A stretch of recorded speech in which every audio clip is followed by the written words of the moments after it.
There is a small island sitting on the northwestern edge of Europe, pressed between the Atlantic Ocean and the North Sea, separated from the continent by a channel only 35 kilometres wide at its narrowest point.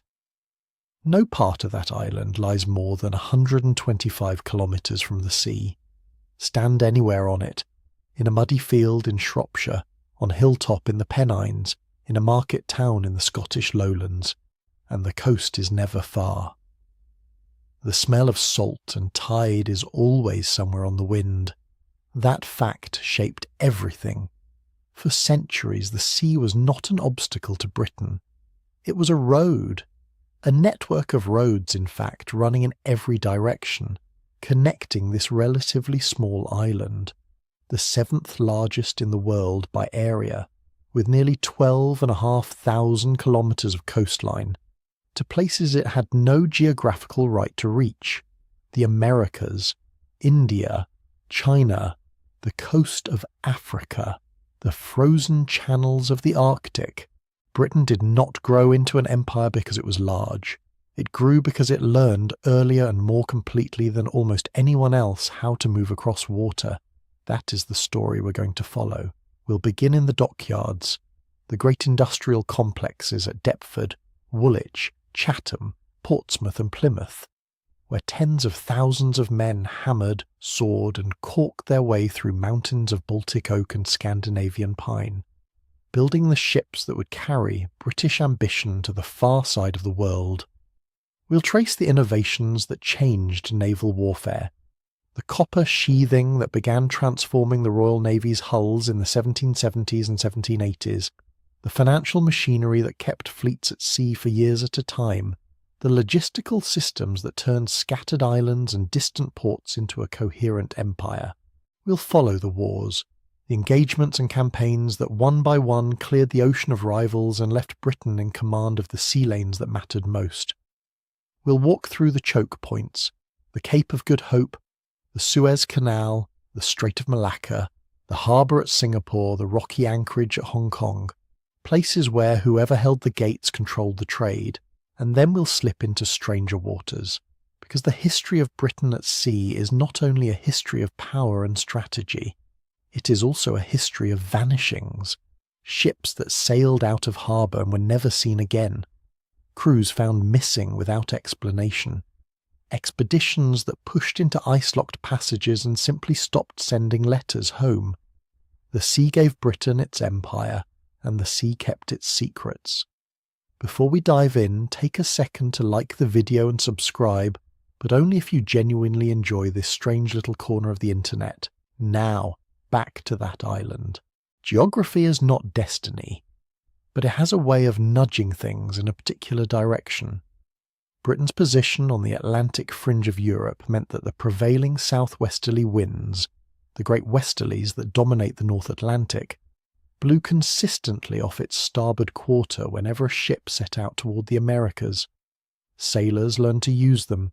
They learned the volta du mar, the great turning arc that let a vessel ride the wind out across the Atlantic and find a different wind to bring it home. This was not magic or luck. It was knowledge, hard-won, encoded over generations. And Britain's geography put its sailors in exactly the right place to acquire that knowledge early.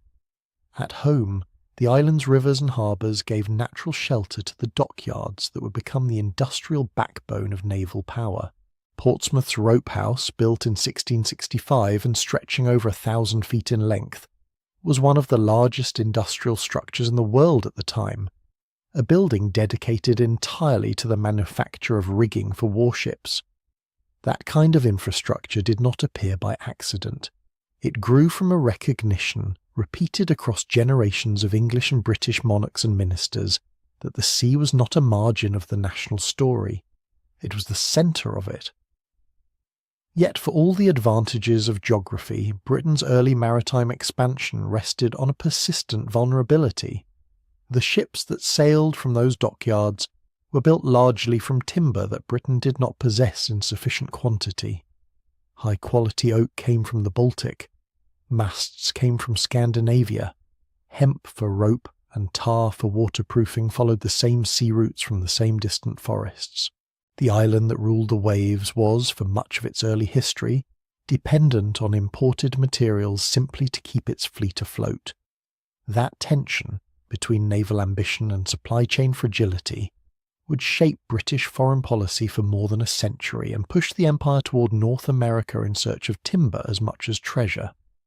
These are the threads we'll follow: the wood and the rope, the wind and the tide, the wars and the trades, the mysteries and the legends, all of it connected by the sea, and it begins in the yards. Walk through the gate of any royal dockyard in the early 18th century, and you stepped into something that had no real equivalent anywhere else in the world. Not a factory exactly. That word belonged to a later age, but something with the same relentless organised energy.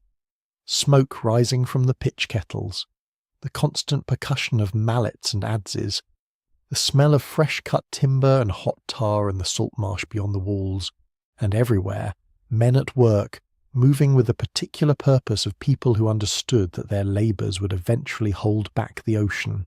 By the early 1700s, Britain maintained 6 principal dockyards: Deptford, Woolwich, Chatham, Sheerness, Portsmouth and Plymouth, each administered by the Navy Board and overseen locally by a resident commissioner who managed budgets, workforces, and the endless logistics of keeping a fighting fleet in existence. Together, these yards were the industrial backbone of British sea power, not simply places where ships were assembled, but complete systems of production, storage, maintenance, and reinvention, each running continuously through years of war and uneasy peace alike. Woolwich offers a useful window into how vast these operations had become. In 1688, the value of work carried out at the yard reached nearly £10,000. Modest enough, perhaps, but by the first decade of the 1700s, the workforce and the physical site had doubled in size, and Woolwich was launching more ships than any other English yard. Its rope yard alone was one of the largest industrial structures on Earth, a 600-foot cable house paired with a double rope walk stretching more than 1,000 feet. The full length required to twist and tension the enormous hemp cables that held a warship's rigging together. Chatham, meanwhile, was recording output worth nearly £45,000 in that same year, Portsmouth close behind. These were not small enterprises. They were the material foundation on which British naval ambition rested. Building a single ship of the line demanded around 140 skilled workers. Caulkers sealing the gaps between planks with oakum and pitch, joiners shaping the interior structure, riggers threading mile after mile of line through blocks and dead-eyes, sailmakers cutting and stitching canvas in long, low-ceilinged lofts, labourers moving timber too heavy for any one man to lift. Each trade had its own hierarchy, its own customs, its own quiet pride.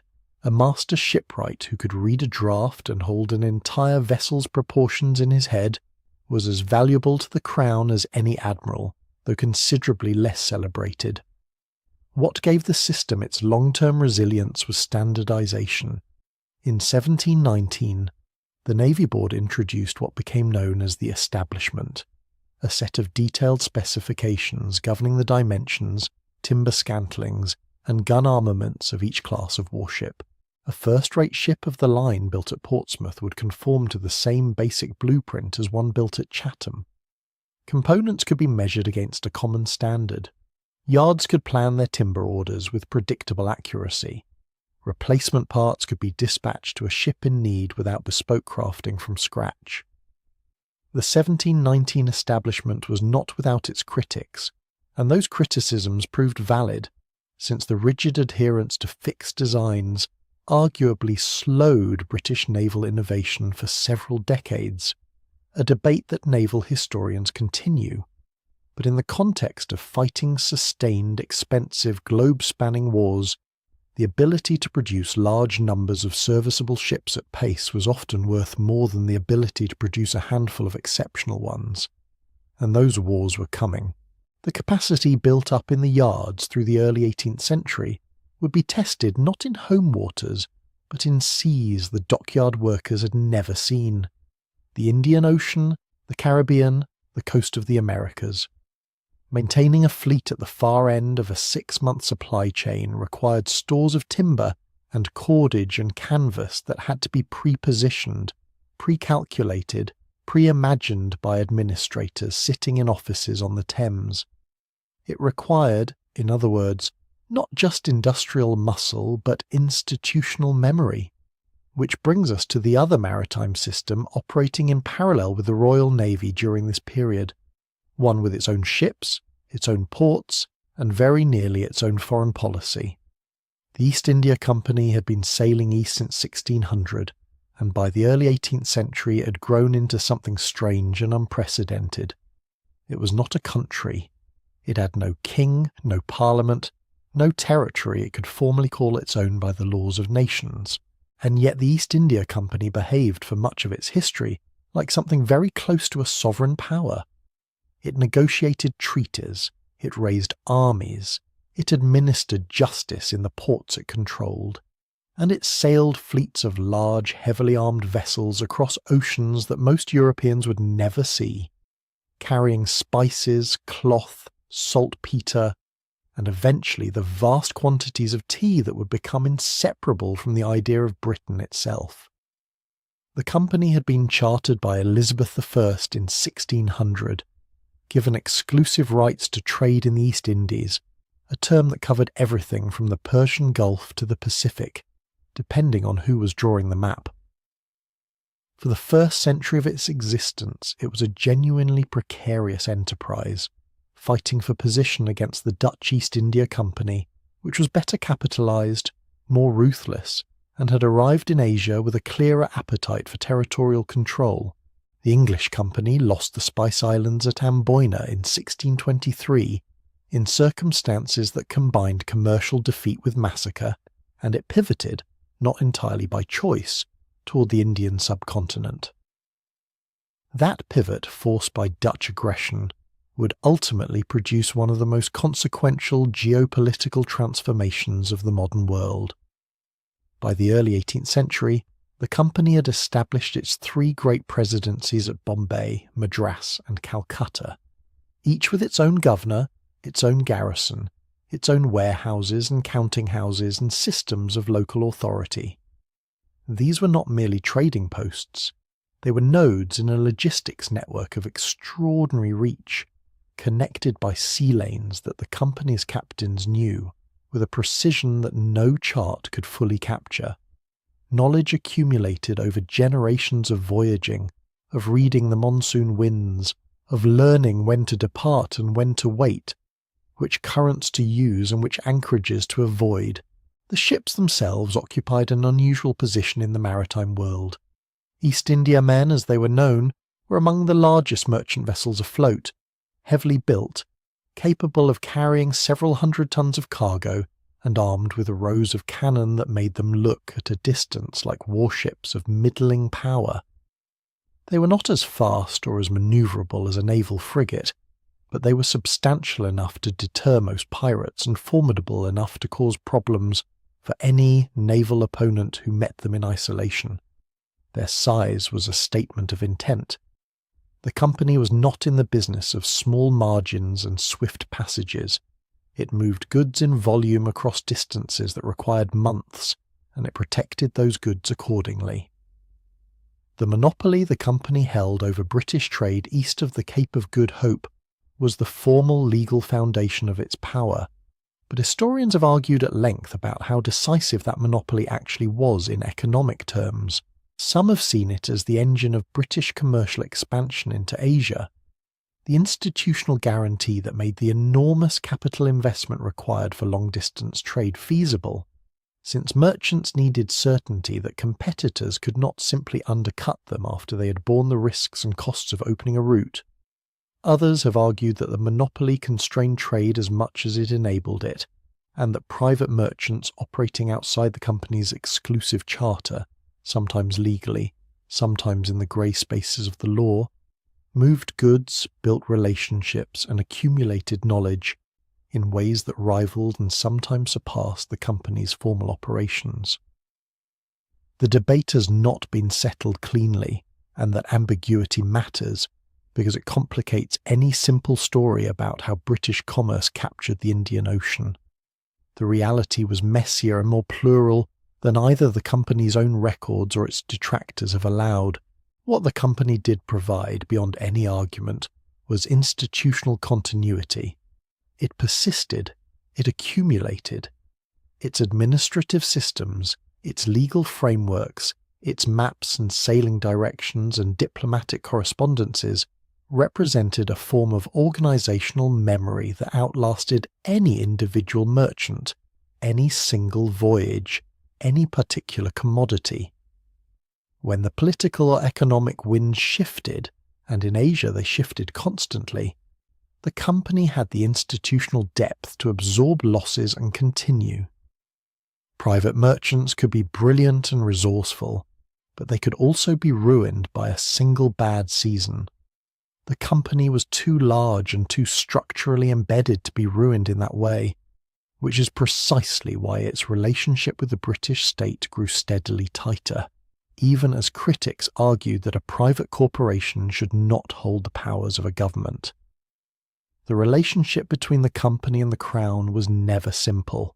The company funded its own operations through its shareholders, negotiated its own treaties, and jealously guarded its independence from parliamentary interference.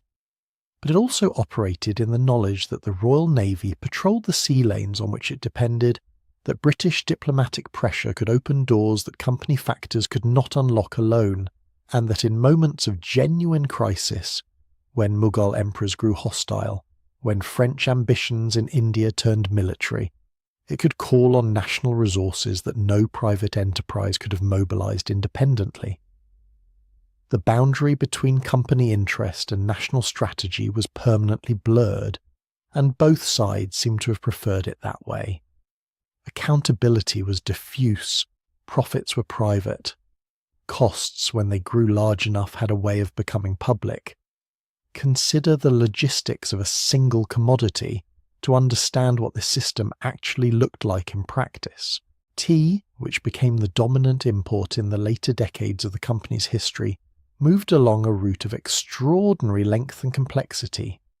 Grown in the provinces of southern China, it was transported overland to the port of Canton, where company factors negotiated its purchase in a highly regulated trading system that allowed foreigners access to Chinese markets only under strict conditions.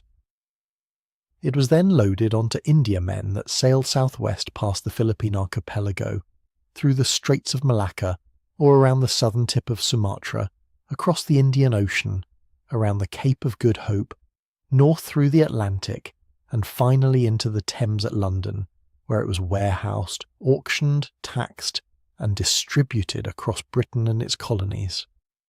The entire journey could take well over a year from leaf to ledger. The administrative machinery required to coordinate it, the agents, the factors, the captains, the customs officials, the warehouse managers, the auctioneers, was itself a kind of empire, invisible but real, stitching oceans together through paperwork and habit and accumulated practice. And it was profitable enough and powerful enough to attract rivals. France had its own Compagnie des Indes. The Dutch held their sprawling network in the archipelagos of Southeast Asia. Portugal maintained its older roots and its ancient establishments on the Indian coast. The question of who would ultimately dominate these sea lanes was not a commercial question alone. It was becoming, as the 18th century advanced and the European powers grew more aggressive in their competition, a military one. The Indiamen with their cannon were useful deterrents against pirates and opportunists, but they were not a substitute for a navy, and the routes and ports and warehouses that the company had built through decades of commercial tenacity were also, seen from another angle, strategic assets, choke points, supply depots, intelligence networks, of the kind that admirals, not just merchants, thought about in their quieter moments. The line between commerce and conflict on the high seas was always thin. In the years ahead, it would disappear entirely. The line had been thinning for decades before it finally vanished. And when it did, What replaced it was not chaos but system, a set of accumulated capabilities so deeply embedded in British maritime culture that they had become almost invisible, taken for granted by the men who wielded them, and noticed most clearly by the enemies who had to face them. To understand how Britain came to dominate the oceans, it is not enough to point to the ships, or the dockyards, or the company's commercial networks, all of which mattered enormously. What mattered equally, perhaps more, was what happened aboard those ships, the relentless refinement of human skill under conditions that punished incompetence with death. The sea was the classroom, and the curriculum was unforgiving. Navigation was the first and most fundamental discipline. For most of maritime history, a captain who sailed out of sight of land was working with instruments and methods that left him knowing, with reasonable confidence, his latitude, how far north or south he sat on the globe, but genuinely uncertain about his longitude, his east-west position. The consequences of that uncertainty accumulated like unpaid debts. Ships missed harbours, ran onto rocks in darkness, or found themselves days from where their reckoning said they should be. Entire fleets could be displaced by current and wind without their commanders knowing it until land appeared, or failed to appear, at the wrong moment. The British state recognised this as a strategic problem as much as a navigational one. In 1714, Parliament passed the Longitude Act, offering prizes of up to £10,000 for any method that could determine longitude at sea to within half a degree. £10,000 was a sum that could make a craftsman's fortune, and it did what prize money usually does. It concentrated minds. John Harrison, a Yorkshire carpenter turned clockmaker, spent decades perfecting his answer. A seagoing chronometer precise enough to hold Greenwich time through weeks of rolling Atlantic swells, temperature changes, and the vibrations of a working ship. His fourth version, the H4, passed the Board of Longitude Sea Trials in 1762. By comparing local noon time against the known time at Greenwich, a navigator could calculate his longitude with an accuracy that earlier generations of sailors would have found miraculous. The full prize was finally secured in 1773, and the instrument that won it began to multiply into the hands of British captains across the fleet. The Admiralty reinforced this with another tool. From 1767 onward, the astronomer Royal Neville Maskelyne published the Nautical Almanac, a volume of pre-calculated lunar distance tables that gave navigators a second, independent method for determining their position. Maskelyne and Harrison were, in their lifetimes, rivals in a debate about which approach was more practical, the precision watch or the mathematical sky. What the debate produced in hindsight was redundancy. British captains equipped with both methods were positioned more reliably on the surface of the globe than almost any other sailors afloat. The ocean had not shrunk, but it had become for them somewhat more knowable. Navigation was science. Gunnery was craft. By the mid-18th century, the Royal Navy had begun replacing its cannon's older firing mechanism, the slow match, a burning cord held in a linstock that required a gunner to stand exposed beside his weapon, waiting for the roll of the ship to steady, with a flintlock mechanism, the same principle used in a musket, fitted to the cannon's touch hole. The effect was a faster, more reliable fire, one that a well-trained crew could trigger with more precise timing. A crew that had drilled long enough could fire a broadside 2 or 3 times in roughly 5 minutes. The difference between a crew that could manage that rate and one that could not was measured in iron passing through timber, and in the number of men still standing when the smoke cleared. Historians continue to debate how much gunnery improvements alone, as opposed to crew training, the later introduction of the carronade, or pure tactical positioning, account for British success in fleet engagements. But the cumulative weight of evidence suggests that the habit of drilling, instilled as a matter of routine rather than emergency, produced a fleet that fired more accurately, more rapidly, and more continuously than its opponents could typically match. The men who served these guns were not volunteers for the most part. Many had been pressed into service from merchant ships and coastal towns, arriving aboard with skills that varied from the genuinely useful to the negligible. What shaped them was the ship itself, its routines, its hierarchy, its uncompromising demand that every man know his station and perform his function on command. The officers who managed this transformation were themselves products of a professional culture that had been slowly hardening through the long competition of Atlantic and Indian Ocean trade.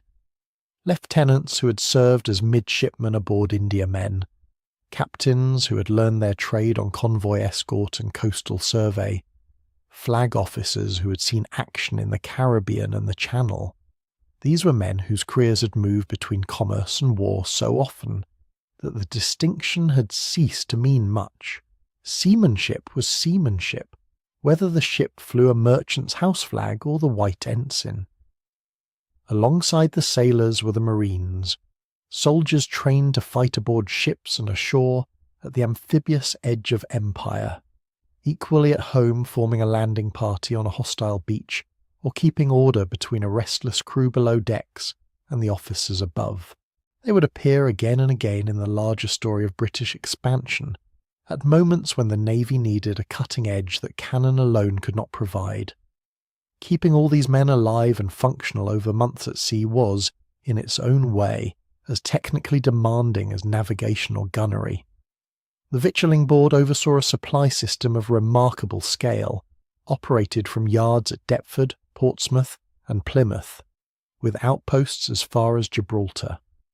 A warship could be loaded for 6 months' sea service within a fortnight's notice, stocked with ship's biscuits, salted meat, dried peas, oatmeal, butter, cheese, and a gallon of beer per man per day. Beer not for indulgence, but because it kept longer than water and arrived in the gut without killing the man who drank it. By the late 1740s, the board's annual operating cost had roughly doubled from what they had been a decade earlier, a reflection of the expanding demands being placed on it.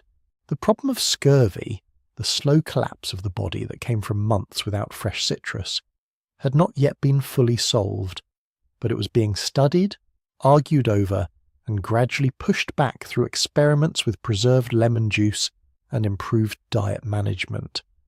The Admiralty's regulations increasingly addressed health alongside discipline, recognizing that a crew reduced by sickness was tactically no different from a crew reduced by enemy fire. Fleet coordination over oceanic distances required, beyond all of this, a layer of organizational intelligence that had no single dramatic invention at its core, but accumulated through the slow accretion of Admiralty correspondence, signal books, intelligence reports, and the institutional memory of officers who had operated in every theatre the Empire touched. Britain's ability to move squadrons from the Atlantic to the Indian Ocean, to establish chains of supply that could sustain a fleet far from home, to time departures and rendezvous across thousands of miles of open water. This was not genius. It was practice made permanent. All of these capabilities, the navigation, the gunnery, the supply systems, the professional culture that tied them together, amounted to a kind of readiness. A readiness to exploit, quickly and thoroughly, any advantage that circumstance or innovation might offer. And in the late 1770s, something new was arriving in the dockyards that would offer exactly that kind of advantage. It came not from the astronomers or the gunners or the victualling commissioners, but from the metallurgists. It came from copper. Below the waterline, where no sailor could see and no officer could easily inspect, a ship's hull was fighting a war of its own. In the warm waters of the tropics and the Caribbean, the timber that held a vessel together was under constant biological attack. Barnacles and marine weed colonized the submerged planking, almost from the moment a ship entered harbour, building up in layers across the hull until what had once been smooth seasoned oak became a garden of drag, rough, encrusted, pulling against every mile of headway. A badly fouled ship did not simply slow down in some abstract navigational sense. It wallowed. It answered the helm sluggishly. It fell behind in a chase it should have won or failed to close with an enemy it should have caught. The fouling was visible in the log, in the recorded speed, in the frustrated dispatches of commanders who knew something was wrong below the surface and could do almost nothing about it in open ocean. Worse than the weed was something that could not be seen at all until it was too late. The Teredo navalis, a shipworm, though not truly a worm but a saltwater mollusk with a shell adapted for boring, worked its way through submerged oak with a quiet efficiency that sailors found almost difficult to believe until they hauled a hull clear of the water and found the timber riddled with tunnels. A plank that looked solid from the outside could be hollow as a dried sponge inside, a honeycomb of passages that robbed the wood of its structural strength. Ships had been lost at sea not because they struck a reef or encountered a storm, but because the hull simply gave way at a point of stress, the internal structure gone without warning or ceremony. In warm tropical waters, where the Teredo thrived, this was not a remote possibility. It was a calculable risk that officers and admiralty officials had been quietly weighing for generations. The conventional solution was careening, hauling a ship onto its side in a sheltered bay or yard, scraping the hull clean, and treating the exposed wood with a mixture of tar, tallow, and sulphur that offered some protection, but wore away quickly and required the process to begin again within months. For a ship operating far from a properly equipped dockyard, careening was a logistical burden of the first order. It took time, it took sheltered water, and it left the vessel vulnerable during the work. A fleet that needed to careen regularly was a fleet with a significantly reduced operational radius. It could not simply stay at sea. The answer that gradually transformed this calculation was copper. Thin plates of the metal fixed to the submerged hull with copper nails created a surface that marine life found almost impossible to colonize. As the copper reacted with seawater, it produced a toxic copper oxychloride film that deterred weed growth and killed shipworms before they could establish themselves in the timber beneath. The idea was not entirely new. Experimental copper sheathing had been tried on individual British vessels as early as the 1760s, but the early attempts had encountered an unforeseen problem. When copper plates were fixed over iron fastenings, the interaction of the two metals in salt water accelerated corrosion through electrolysis, eating through the bolts that held the ship together faster than the shipworm could have managed on its own. The solution, gradually adopted through the late 1760s and into the 1770s, was to replace the iron bolts below the waterline with a copper alloy, eliminating the electrolytic reaction and making the system work as intended. The Admiralty moved methodically. A general order in May 1778 directed that all warships below 32 guns be coppered, extended in July of the same year to vessels below 44 guns.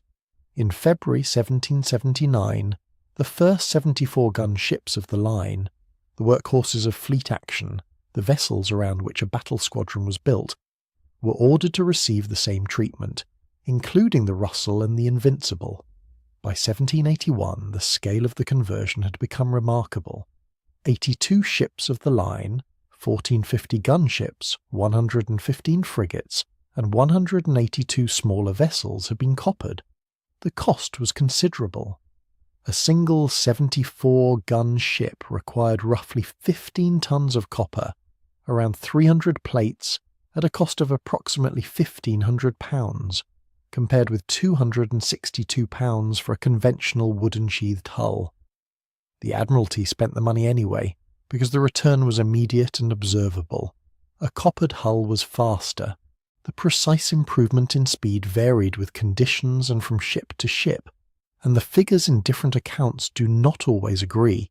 Some suggest gains in the range of 10 to 15%, others simply note the difference in qualitative terms, but the direction was consistent. Admiral George Rodney, commanding British forces in the Caribbean, was direct about it. When his squadron intercepted and captured 6 Spanish ships in January 1780, he attributed the success explicitly to the speed advantage of his copper-bottomed vessels over their opponents. He could overhaul ships that an uncoppered fleet would have watched pull steadily away. The implications rippled across nearly every aspect of naval operations. A ship that could go longer without careening could remain on station for extended periods. Maintaining a blockade, patrolling a trade route, covering a convoy, without the constant need to withdraw. The operational flexibility this created was not easily quantified, but was deeply felt by commanders who had previously been forced to rotate ships in and out of active service in rhythms dictated by biology as much as strategy. A faster frigate could run down a privateer or scout ahead of a fleet and return before the enemy fleet had time to change course. A faster ship of the line could choose, to a degree that had not previously existed, whether to give battle or decline it. The Battle of the Sainte in April 1782, where Rodney shattered the French fleet under de Grasse in the waters between Guadeloupe and Dominica, drew partly on this accumulated advantage. The British ships moved with an edge in responsiveness that allowed them to exploit a shift in the wind with a precision that caught the French formation at a vulnerable moment. Historians have since debated precisely how much copper sheathing contributed to that victory, and how much should be credited to Rodney's tactical instincts, to the quality of his gun crews, to the carronades' destructive power at close range, or to superior British seamanship cultivated through years of wartime sea service. The honest answer is that none of these factors operated in isolation. Copper sheathing was significant but not solitary, a genuine enhancement that worked in combination with improvements in crew health, sail plan design, and the professional culture that the previous decades had been quietly building. The precise weight to assign each factor remains, as it has always been, a matter of reasonable debate among those who study the period closely. What is harder to dispute is what the adoption of copper sheathing represented as a pattern of thinking. The Admiralty had taken a problem that appeared biological and environmental, one of those background conditions that sailors had always accepted as simply part of life at sea, and treated it as an engineering problem with a material solution. It had spent money the critics thought excessive, worked through an early failure with the bolt corrosion, and continued until the fleet was transformed. The willingness to invest heavily in a technological edge, to treat the accumulation of small advantages as a strategic priority, had become characteristic. Navigation, gunnery, victualling, and now metallurgy. Each in turn had been examined, found lacking, and improved. A fleet that could stay cleaner stayed faster. A fleet that stayed faster could stay at sea longer. And a fleet that could stay at sea longer had strategic options that were simply closed to its opponents. What that meant in practice, in the years that followed, was about to become very clear. The difference between a ship that needed the yard and a ship that did not was not simply a matter of weeks saved or money recovered. It was a difference in what a navy could demand of its captains, and what its captains could demand of the sea. Consider what a Royal Navy captain commanding a frigate on Atlantic Station in the early 1780s actually had at his disposal.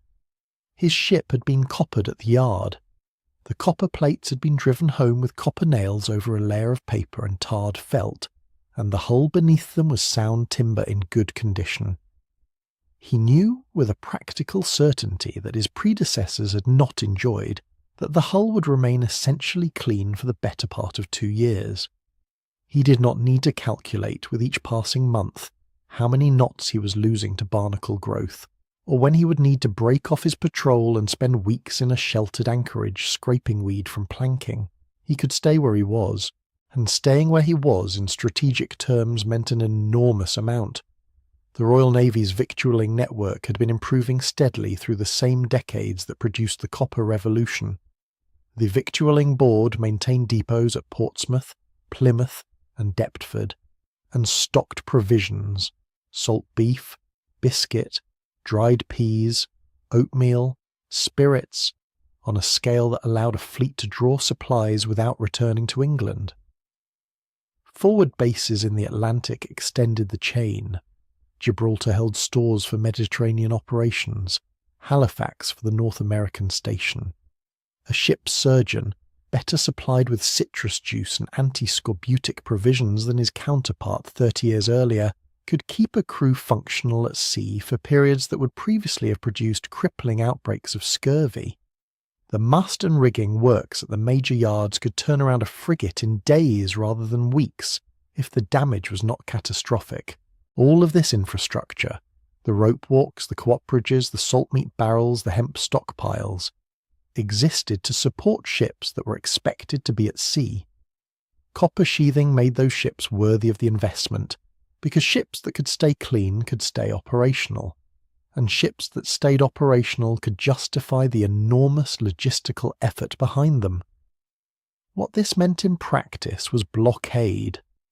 Not the loose, intermittent blockade that had characterized earlier periods of naval warfare, where a fleet appeared offshore in fair weather, retreated when storms approached, and allowed enemy squadrons to slip in and out of harbour during the intervals.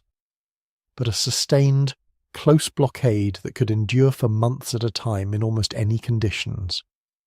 A coppered squadron, well victualled and supported by a rotation of supply vessels, could maintain a station off a hostile port with a persistence that amounted to slow strangulation. The port could not receive supplies. Warships inside could not easily move without being observed and reported. Merchant traffic trying to enter or leave risked capture. The economic pressure accumulated without any battle needing to be fought. The reach of this capability extended far beyond the English Channel. In the Indian Ocean, where the distances between useful harbours were enormous, and where the monsoon governed the movement of fleets with a kind of seasonal authority, the ability to remain at sea without constant dockyard work was even more consequential. British squadrons operating along the Malabar and Coromandel coasts of India, covering the approaches to Bombay and Madras, faced an operational environment where the nearest properly equipped yard might be hundreds of miles away at an inconvenient time of year. A fleet that fouled quickly became in this context a fleet that was genuinely stranded, unable to close with an enemy, unable to answer the calls of East India Company factors who needed naval force to back their negotiations or protect their settlements. The copper-bottom squadron that could remain effective through a campaigning season without withdrawing was worth something that Admiralty accountants struggled to put in a ledger, but that every commander on the station understood immediately. The relationship between operational endurance and tactical confidence was circular in the best way. A captain who knew his ship was clean and fast could take risks that a captain, doubting his hull, would prudently avoid. He would press on in a chase rather than abandoning it to protect what little speed advantage remained to him. He would accept a night action in difficult waters because he trusted his vessel's responsiveness. He would place his frigate between an enemy squadron and convoy and hold the position, because he knew that if the enemy came down on him, he had the speed to make a judgment and act on it. This confidence was not recklessness. It was the product of a material advantage translating into psychological certainty, and it compounded over time into a professional culture that regarded the sea as something Britain had earned the right to manage. By the mid-1780s, the coppered fleet had proven itself in Caribbean operations, in Atlantic patrol work, and in the opening phases of what would become the defining conflict of the age. The Spanish and French navies were themselves beginning to experiment with copper sheathing. The knowledge could not be monopolized indefinitely, and other dockyards were capable of the work. But Britain had moved first and moved comprehensively, and the lead that the fleet had accumulated in operational habit and crew experience was not easily closed by ships that had only recently undergone the same conversion. A navy whose captains had spent years working with clean hulls had developed instincts and expectations that a newly coppered fleet could not immediately replicate. The strategic map that this fleet could now cover stretched in a continuous arc from the eastern Atlantic to the Cape of Good Hope and beyond. A squadron out of Portsmouth could maintain the Channel blockade. A detachment could hold the approaches to Brest while another watched Cadiz. Frigates ranged to the Azores and back without the hulls becoming liabilities. Ships rounding the Cape for Indian Ocean duties arrived cleaner and faster than their opponents might expect, able to show a clean pair of heels or to close a gap that geography alone would once have made unbridgeable. The logistics chain, the coopers, the biscuit ovens, the salt stores, the hemp and the copper ingots moving through the dockyard gates at Portsmouth and Deptford and Bombay, was what made this sustained presence possible. Copper sheathing was not the whole of the story, but it was the piece that tied the other pieces together, the material fact that allowed the network of bases and supply depots and experienced officers to work at full effectiveness. In the years ahead, this fleet would face its first real test at a scale commensurate with its ambitions. The wars that had been building through decades of colonial rivalry, commercial competition, and dynastic calculation were about to open into something larger than any single campaign or Caribbean engagement. Britain would find itself fighting simultaneously across oceans against multiple European powers in a conflict that would demand everything the Navy had accumulated: the copper hulls, the salted provisions, the well-drilled gun crews, the confident captains, and offer in return the chance to settle the question of maritime supremacy for a generation. These ships were ready. The question was whether the empire they were being asked to defend and extend was equal to the moment. The moment arrived, and Britain called it a miracle. In the language of the 18th century, the word carried genuine religious weight, an event so improbable, so dense with consequence, that ordinary explanation seemed inadequate. The year 1759 had produced victories so numerous and so decisive that London printers struggled to keep pace with the celebrations. Poets reached for classical analogies. Crowds gathered at bonfires in the streets. Church bells rang so often through the autumn months that the sound became a kind of continuous background noise to daily life, a sonic landscape of empire in the making. The journalist and writer Horace Walpole captured the mood with the line that would echo through every subsequent account of the period. The bells were worn threadbare with ringing for victories. To understand what had made those victories possible, it helps to step back to where the danger had originated and how close the danger had actually come. France in 1759 was preparing an invasion. The plan was not vague or theoretical. It was logistical, detailed, and backed by serious military thinking.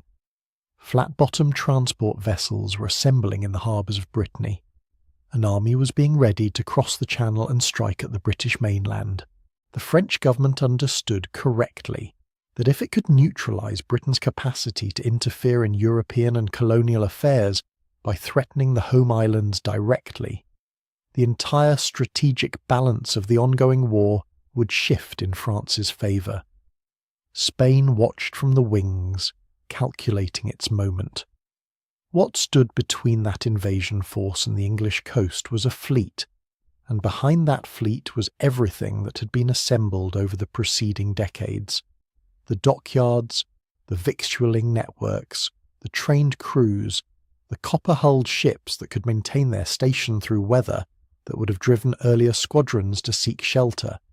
Admiral Edward Hawke had been blockading the French Atlantic fleet at Brest with a persistence that previous generations of naval commanders had not possessed the material means to sustain. When storms came, as they inevitably did, his coppered ships could ride them out, return to station, and resume their watch. The French fleet inside Brest could not be confident of slipping out unobserved or unopposed. In August of 1759, off the Portuguese coast near Lagos, Admiral Edward Boscawen intercepted a French squadron attempting to pass from the Mediterranean into the Atlantic, where it was to join the forces gathering for the invasion. The engagement was aggressive and conclusive. Several French ships of the line were taken or destroyed. The squadron's ability to combine with Brest was broken. The invasion timetable, already under pressure, fractured. Then came November, and the engagement that settled the matter entirely. The French Atlantic fleet under Admiral de Conflans finally broke from Quiberon Bay in worsening autumn weather, and Hawke pursued it with an urgency that ignored every conventional caution about fighting among unknown shoals in a rising gale. His captains followed him into waters that French charts marked as treacherous, trusting their own seamanship and the responsiveness of their ships, driving down on the French line with the wind behind them and the spray breaking white across the decks. The engagement that followed was chaotic, close, and devastating for France. Several French ships of the line were sunk or captured. Others ran aground or were scuttled by their own crews to prevent capture. The fleet that was to have carried the invasion across the Channel effectively ceased to exist as an operational force. The threat of a landing on British soil did not simply diminish after Quiberon Bay, it evaporated. With the French Atlantic fleet shattered and Spanish entry into the war still in the future, Britain's home islands were secure in a way they had not been at the start of the conflict. And a nation that does not need to defend its own shores is a nation free to project its power elsewhere. This was the strategic logic that gave 1759 its peculiar character. Victories that looked separate were in fact part of a single conversion, where defensive pressure became offensive opportunity across every ocean Britain's ships could reach. Because while Hawke was hunting de Conflans off the Breton coast, British forces were moving on other fronts simultaneously. In North America, Quebec fell to General Wolfe's army in September. In West Africa, the French trading post Gorée was taken. In the Caribbean, the island of Guadeloupe, one of France's most valuable sugar colonies, was in British hands. In India, the pressure on French positions was intensifying, and the battles being fought along the Coromandel coast were beginning to establish British naval dominance in the Indian Ocean that would outlast the war itself by generations. The simultaneity was not accidental. It was the product of a navy that could be in enough places at once, covering the Channel approach, watching Brest, maintaining the Indian Ocean station, escorting troop transports across the Atlantic, because it had been built and maintained and supplied on a scale that matched the ambition of the strategy. A fleet operating on a thin margin of readiness, with hulls that fouled in a season and crews wrecked by scurvy after months at sea, could not have held all those lines at once. The victories of 1759 were won, in a real sense, in the rope walks and co-operages and dockyard slipways of the preceding decades. At home, the public absorbed this accumulation of success with something that shifted, as the year progressed, from relief to a more durable conviction. The men who wrote pamphlets and filled the coffee houses of London began to articulate what the victories seemed to be proving, that Britain's natural element was the sea, and that mastery of the sea was not merely a military advantage but a destiny. The idea was not entirely new. It had roots going back to Elizabethan thinking about commerce and exploration, but 1759 gave it an urgency and a weight that transformed it from a rhetorical flourish into something closer to settled national belief. If the sea could protect the island from invasion, open trade routes, carry armies to distant continents, and bring home the wealth of colonies, then the sea was not just a highway, but an inheritance, and the fleet was its guardian. This belief would do more than celebrate what had already been won. It would shape what came next. The 7 Years' War, because that is what this global conflict was being called and would be called, had opened in 1756 as a struggle among European powers over territory and dynastic claims. By 1759 it had become something else. The first contest fought simultaneously on multiple continents and across every major ocean, a conflict in which the country that could move forces across water most effectively would determine the shape of the world that emerged from it. Britain had demonstrated in that one extraordinary year that it was that country. The war still had years to run, with Spain entering formally in 1762 and fresh theatres opening with each new alliance. But something had been established in 1759 that no subsequent reversal would entirely undo. Britain had shown that the instruments it had been building, the ships, the bases, the logistical chains, the professional culture of a deep-water navy, could operate coherently at a global scale in the same year against multiple opponents and win. The world's oceans were not yet British, but the confidence that they could be had found its proof, ringing out from those threadbare bells across the London rooftops, across the autumn of a year that empire would not forget. The war that Britain entered in 1756 was, on its surface, a European quarrel. Disputes over territory in Silesia, alliances reshuffled by the diplomatic revolution of that year, the old rivalries of Bourbon and Hanover played out once more across the chessboard of the continent. This is how it looked from the chancelleries of Vienna and Versailles. From the quarterdeck of a British warship, it looked entirely different. It looked like the whole world, because the 7 Years' War was, in the most literal geographic sense, a global conflict, the first in history to deserve that description without qualification. Fighting broke out not in one theatre, but simultaneously across 4 oceans and on 5 continents. The St. Lawrence River in Canada, the Sugar Islands of the Caribbean, the trading posts of West Africa, the Coromandel coast of India, the sea lanes threading through the East Indies. These were not subsidiary sideshows to some Central European drama. They were the war itself, or at least the part of it that would matter most when the peace was finally signed. Britain understood this, perhaps more clearly than any other power, and oriented its strategy accordingly. The numbers alone told part of the story. When Britain entered the war, the Royal Navy could field roughly 130 ships of the line. France could answer with perhaps 63. Spain, which entered formally in 1762, added to the equation, but the gap in capital ships was already substantial, and it only widened as the war progressed. By 1763, Britain had added 30 more ships of the line to its fleet. French numbers, eroded by blockade, capture, and the simple financial impossibility of maintaining a navy, while also fighting a land war on the European continent, had fallen by a dozen. This was not merely a quantitative advantage. It was the difference between a navy that could be in multiple places at once and a navy that had to choose, constantly and painfully, where to concentrate what remained. The strategy Britain applied to this advantage was systematic in a way that earlier wars had not quite managed. The Admiralty understood that naval power meant more than fleet engagements. It meant blockade, holding the French Atlantic ports at Brest and Toulon under sustained watch, preventing the combination of squadrons, strangling the flow of supplies and reinforcements to French colonies overseas.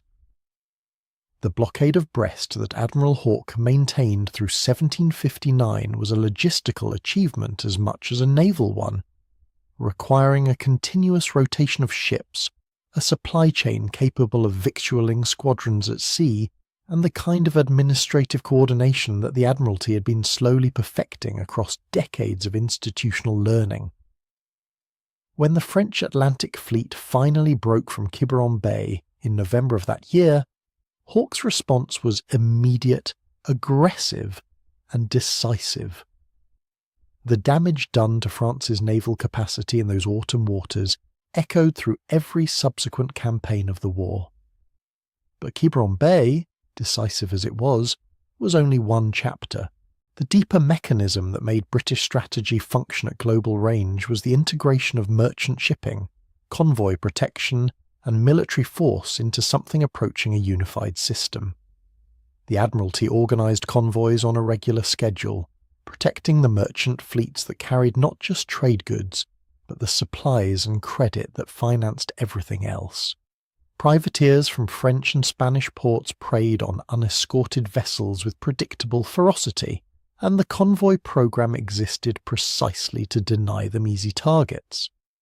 Merchants and commercial banks supplied much of the war's financing, a direct structural link between the City of London's credit networks and the operations of the Royal Navy.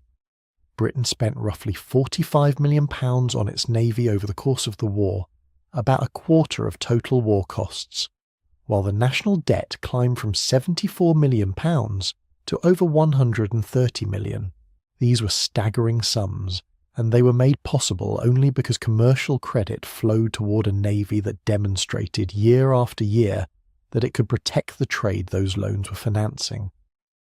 The Indian Ocean, in this picture, was not a distant afterthought. It was essential. French ambitions in India were serious, backed by the considerable skill of commanders like the Comte de Lally, and the outcome there was by no means predetermined when the war began. What tipped the balance was the ability of British East India Company vessels to function as auxiliary warships across the sea lanes from Bombay to Bengal to Madras. These were not small trading ships.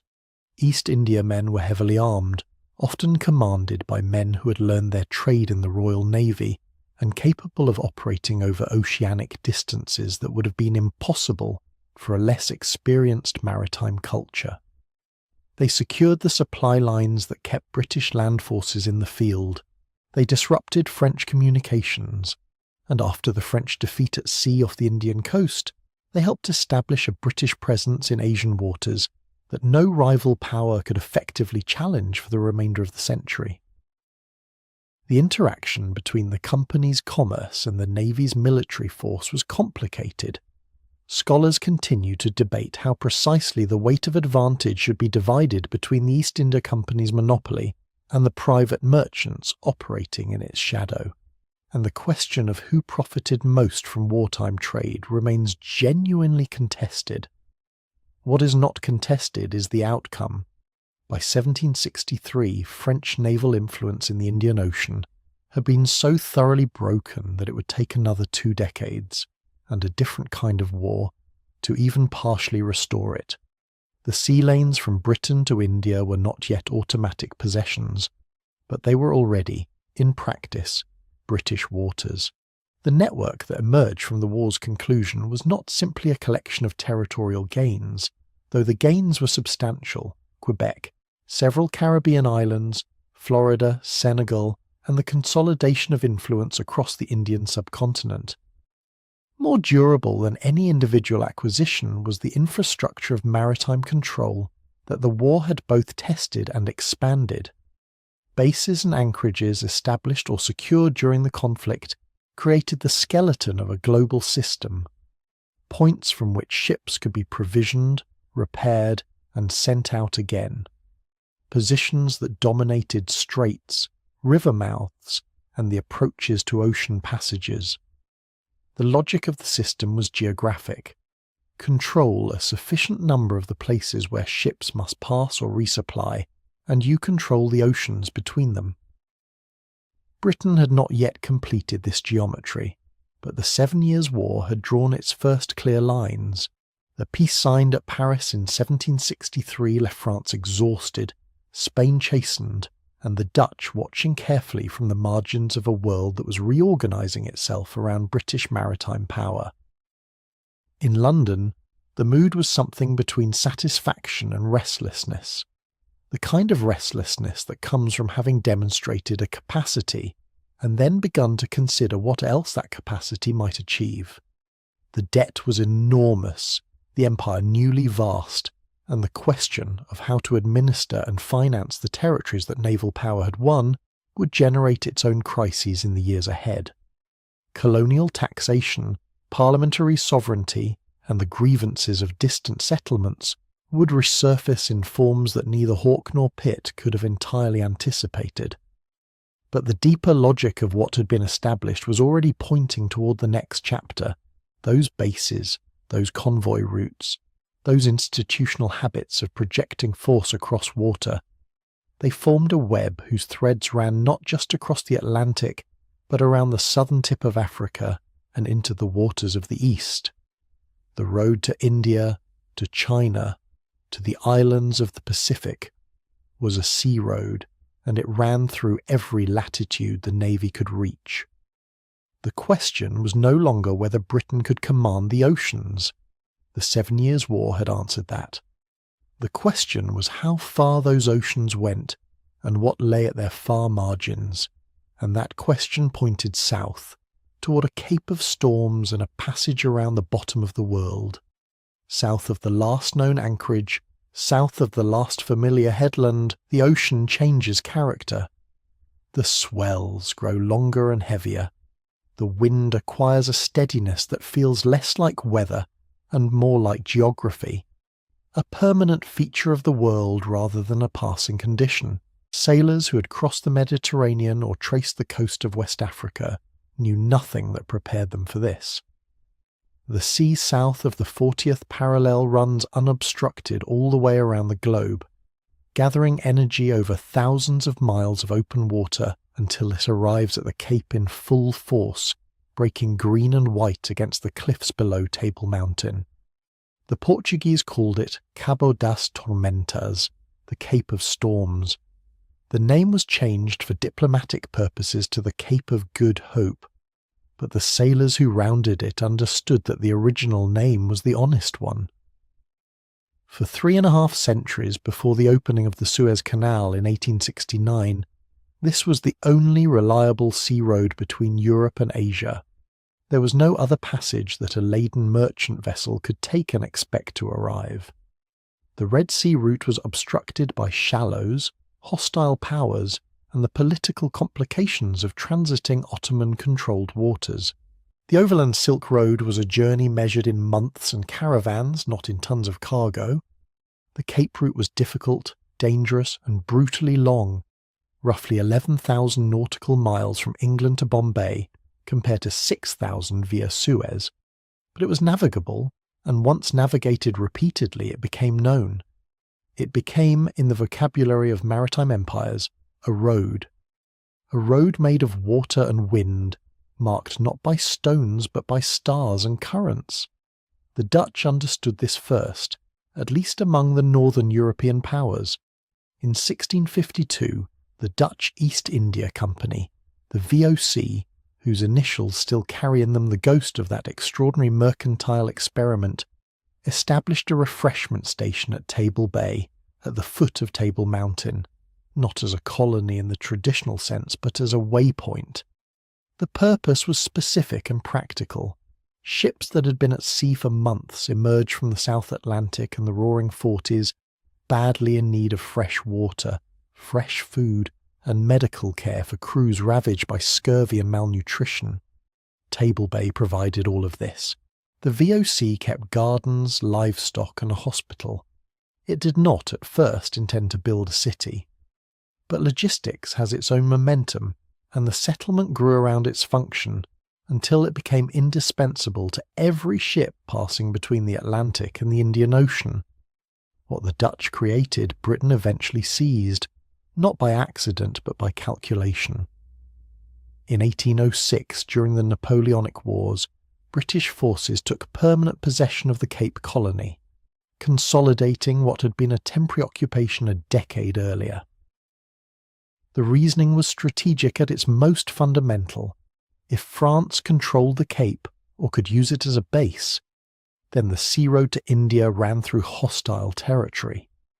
The whole architecture of British power east of Africa depended on the passage remaining open, and so the Cape became British, not because of what was there in the way of resources or population, but because of its position at the hinge between two ocean systems. That word is precise, a hinge. The Cape of Good Hope sits where the Atlantic and Indian Oceans meet, and a ship rounding it passes from one great circulatory system into another. The winds and currents of the South Atlantic, including the powerful westerlies of the Roaring Forties and the even fiercer Furious Fifties further south, propelled eastbound ships around the Cape and into the Indian Ocean with considerable speed. An East India man departing the Thames in the autumn running south through the Atlantic, picking up the trades and then the westerlies, could reach the Cape in 3 months or less under favourable conditions. From there, the same westerly system pushed her northeast toward the Mascarene Islands and on toward India or China. The route was systematic, almost mechanical once its rhythms were understood. Depart in one season, arrive in another, return against the monsoon, or with it depending on your destination. The Cape was the turning point around which these seasonal patterns organised themselves. The ship logs that survive from the late 18th century make the routine visible. The East Indiaman Woodford, built in 1790 and trading regularly between England and Asia, reached the Cape of Good Hope on the 3rd of December 1797 on her homeward voyage. She stopped, as virtually every ship on this route stopped, to take on water and provisions, rested briefly, then moved on to St. Helena, another crucial waypoint in the South Atlantic, before completing her return to England. The Woodford carried the kinds of cargo that made the whole enterprise worth the immense effort and risk of the voyage. Tea, silk, cotton piece goods, pepper, indigo, saltpeter, coffee, Chinese porcelain and lacquerware.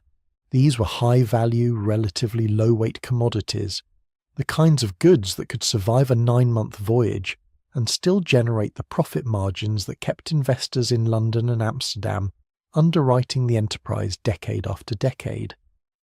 The economics of the Cape route were inseparable from its geography. Every extra day at sea cost money, in provisions consumed, in rigging and hull wear, in the wages of a crew that might number 200 men on a large Indiaman.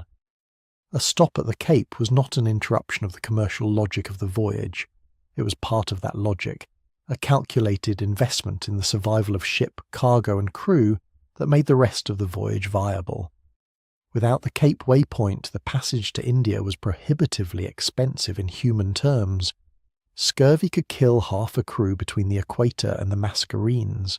A ship that arrived in Bombay or Calcutta with a depleted, diseased company was a ship that could not trade efficiently, could not defend itself, and might not be able to make the return voyage at all.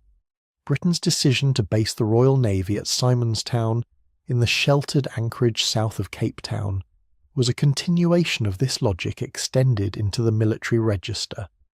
Simonstown became a permanent fleet base, a place where warships could be repaired, provisioned, and sent back into either ocean as circumstances required. It meant that British forces in India could be reinforced along a southern route that did not depend on the goodwill of any intermediate power. When the Suez Canal became contested, or closed, or strategically unreliable, as it would be at various points in the century that followed, the Cape route reverted to its old centrality. The southern road around Africa was never truly obsolete. It was merely resting. The Cape's dual nature, simultaneously a barrier and gateway, a place of terrifying weather and essential sanctuary, gave it a character unlike any other waypoint in the system of British maritime power. Singapore commanded a strait, Hong Kong commanded a river mouth, Aden commanded a narrow sea, but the Cape commanded an entire concept. The idea that Europe and Asia were connected, that trade between them was possible, that empires built on that trade were sustainable over oceanic distances. Every ship that rounded it was, in a sense, proving the proposition again, and Britain, by holding the hinge, ensured that the proposition proved itself in British terms. All of this would change eventually in the way that geography changes, not by disappearing but by being revalued. The Suez Canal, when it opened, offered a shorter path, and that shorter path reshaped the flow of ships, capital and imperial attention, but the canal created its own dependencies, its own choke points, its own strategic anxieties, and those anxieties would bring a different kind of contest, not over a cape at the bottom of the world, but over a narrow ribbon of dug earth connecting two seas, and the empires that believed they could not afford to let anyone else control it. The ribbon of dug earth that the previous section promised is, at its widest point, barely wider than a modest country road. Standing on its western bank at Port Said in 1869, what you would have seen was not a triumph of nature, but of arithmetic, a calculation that had been running in the minds of engineers, administrators, and naval strategists for decades before the first shovel turned. The Suez Canal, which opened on the 17th of November that year, was in one sense nothing more than a trench, a channel cut through a strip of Egyptian desert, connecting the Mediterranean at one end to the Red Sea at the other. In another sense, it was the most consequential single alteration to the world's map of maritime power, since the Portuguese first rounded the Cape of Africa 3.5 centuries before. The numbers tell one version of the story plainly enough. A steamship travelling from London to Bombay by way of the Cape of Good Hope covered something in the order of 11,000 nautical miles and spent somewhere between 30 and 40 days at sea. By way of Suez, the same journey measured closer to 6,000 miles and could be completed in 10 to 12 days. The canal did not merely shorten the route, it compressed time itself in the way that empires measure time, not in minutes, but in military reinforcements, administrative dispatches, and the movement of capital. What once required the better part of 2 months could now be accomplished in less than a fortnight. But the canal was not born in 1869. It was born much earlier, in a tradition of reaching for shortcuts between the two great seas that stretches back to antiquity. Darius I of Persia had cut a canal linking the Nile to the Red Sea more than 2,000 years before the Victorian engineers arrived with their theodolites and their French financial backing. The idea was so old, so repeatedly attempted and abandoned and dreamed of again, that it had become something like a persistent fantasy of the ancient and medieval worlds, the intuition that the geography was wrong, that the land bridge between Africa and Asia had no business interrupting the flow of commerce, and that with sufficient will and labour it could simply be removed. Britain arrived at Suez not just as territorial power, but as a country that had already spent decades trying to solve the same problem through improvisation. In the 1840s and 1850s, a route had been engineered across Egypt, overland by rail from Alexandria through Cairo to Suez, with telegraph lines running alongside, the whole corridor maintained and serviced at British expense and by British organisational energy. The man whose name is most attached to this effort, Lieutenant Thomas Waghorn, had spent years in the 1830s personally pioneering a faster postal route to India through Egypt, making the overland crossing on foot and camel before the railway existed. His effort was both eccentric and visionary, and the telegraph and railway that followed him were built on the proof of concept his obsessive journeys had established. Britain, in other words, was not waiting for the canal. Britain had been trying to invent the canal in various imperfect forms for a generation before the canal existed. When the actual canal opened, the political and financial manoeuvring that followed was swift and characteristically calculated. The canal had been built largely through French engineering and finance, and it was a French diplomat and entrepreneur, Ferdinand de Lesseps, who drove the project to completion.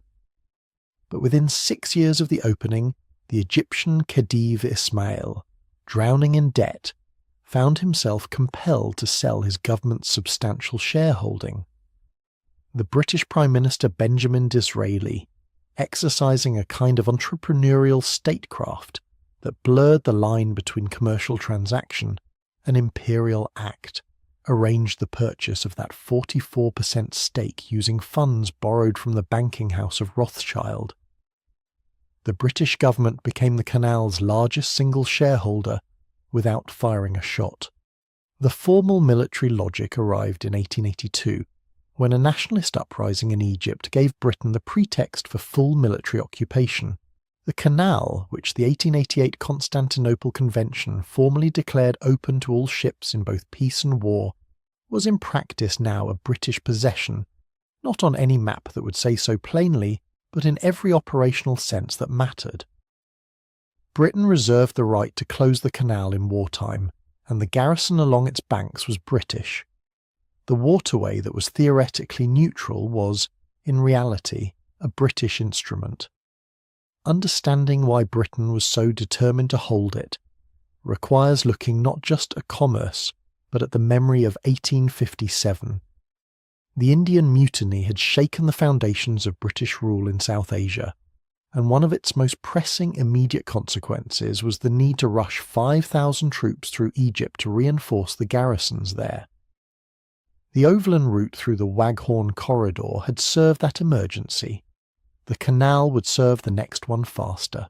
The distance between London and Delhi, measured in the time required to move military force, was the truest measure of imperial security, and Suez halved it.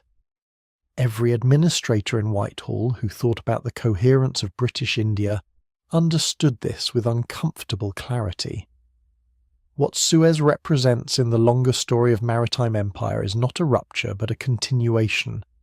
The impulse to control the route, to hold the narrow passage, to ensure that the sea road between the home country and its distant possessions remained open and in friendly hands. This was the same impulse that had placed the Royal Navy at Simonstown, that had fought for the Cape Colony in 1806, that had stationed frigates in Table Bay and built storehouses at St Helena. The geography had changed. The technology had changed. Steam had replaced sail. The telegraph had replaced the dispatch boat. British banks, rather than the East India Company, financed the movement of goods. But the underlying naval logic, the logic that said control the corridor and you control the empire, was as old as the first English ship that had ever rounded the Cape and wondered what lay to the east. Steam, in this light, is crucial but not transformative in the way that it is sometimes presented. Steamships made the canal viable. A sailing vessel cannot reliably navigate its narrow, windless channel, but the canal in turn made steamships strategically indispensable, since only steam could guarantee the transit schedules on which imperial administration depended. The telegraph gave London eyes along the entire route, so that a crisis in Bombay could be known in Whitehall within hours and troops dispatched within days. Finance and logistics had modernised at a pace the East India men of the previous century would have found incomprehensible. But the captains of those older ships, the men who had stood on the quarter-deck of an Indiaman somewhere south of Madagascar, studying the horizon for French sails, would have recognised the underlying arithmetic immediately. Hold the passage, deny it to rivals, keep the road open. And the road continued east. Suez was not a destination but a passage, a compression point in a much longer chain of sea lanes. Beyond the Red Sea lay the Indian Ocean, already rich with a history of British naval ambition and commercial exploitation. And beyond India lay waters where the logic of the choke point would assert itself with equal force, where geography had created other narrows, other straits, other places where the sea narrowed to a throat, and whoever held that throat held the trade of half the world. The canal had brought Britain closer to India, but India was not the end of the road. Further east, the great archipelagos of Southeast Asia waited, and threading between them, at the narrowest point on the sea road between the Indian Ocean and the Pacific, lay the Strait of Malacca. The Strait of Malacca is not a gentle passage. It is a funnel, a long, narrowing compression of water running roughly 800 kilometres between the Malay Peninsula and the island of Sumatra, its southern mouth pinching to barely 65 kilometres across before it opens, with something like relief, into the South China Sea. Every ship that wanted to travel the shortest sea road between India and China had to pass through it. There was no reasonable alternative. The Sunda Strait, further south between Sumatra and Java, was longer, less predictable, and sat outside the direct flow of trade. Malacca was the throat of Asia, and it had been known as such for centuries before a single British vessel ever turned its bow eastward. Portuguese sailors had understood this when they seized the ancient trading city of Malacca in 1511. The Dutch understood it when they took the city from the Portuguese in 1641, and built their own fortifications along its low green shore. And the British, arriving in the later 18th century with the Indian Empire already consolidating behind them, understood it with the particular clarity of a maritime power that had spent decades learning to read geography as strategy. The acquisitions that followed, Penang in 1786, Malacca itself in 1795, and finally Singapore in 1819, were not random commercial opportunism. They were deliberate sealing of the strait, a decision driven first and foremost by the security of British India and the protection of the trade route that ran from Calcutta and Madras eastward to Canton. Some historians debate whether Dutch commercial rivalry or the broader logic of global choke point control was equally decisive, and the precise hierarchy of British motives remains a genuinely contested question. But what is not in doubt is the result. Britain had, within a generation, placed its hand around the narrowest point on the sea road between two oceans. Of all the prizes along the strait, Singapore was the most perfect in its geography. The island sat at the southern tip of the Malay Peninsula, almost exactly at the midpoint between India and China, where the strait exhaled into the wider waters of the South China Sea. Stamford Raffles, who negotiated the cession of the island from the Sultan of Johor in 1819, saw this immediately. He described it as a position of unrivalled commercial and naval importance, and for once the language of colonial boosterism was simply accurate. The island had a deep, sheltered harbour capable of accommodating large vessels. It sat astride every trade route that mattered in that corner of the world, and Raffles established it from the outset as a free port, no duties levied on goods passing through, which was a policy of almost aggressive commercial intelligence.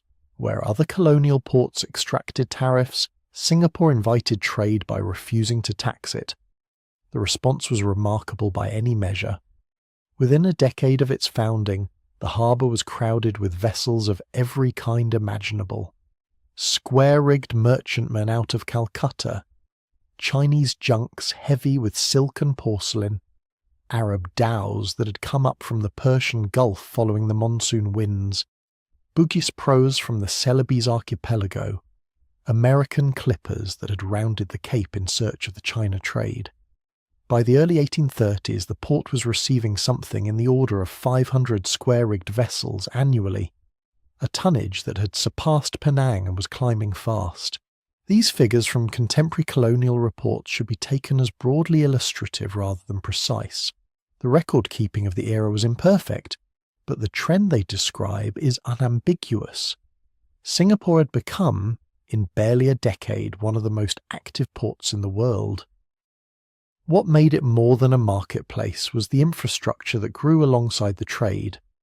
The Peninsula and Oriental Steam Navigation Company began scheduled steam services in the 1840s, connecting Singapore to the mail routes between Britain and India, and then pushing the connection further toward China. The East India Company opened a coal bunkering pier in 1852, which transformed the island's function for naval and commercial steamships both. A vessel running on coal required a reliable coaling station at predictable intervals, and Singapore was perfectly placed to provide it. A lighthouse followed in 1851, marking the approaches for ships arriving in darkness. Keppel Harbour was developed as the main anchorage, with Victoria Dock opening in 1868 to provide dry docking facilities for vessels in need of repair.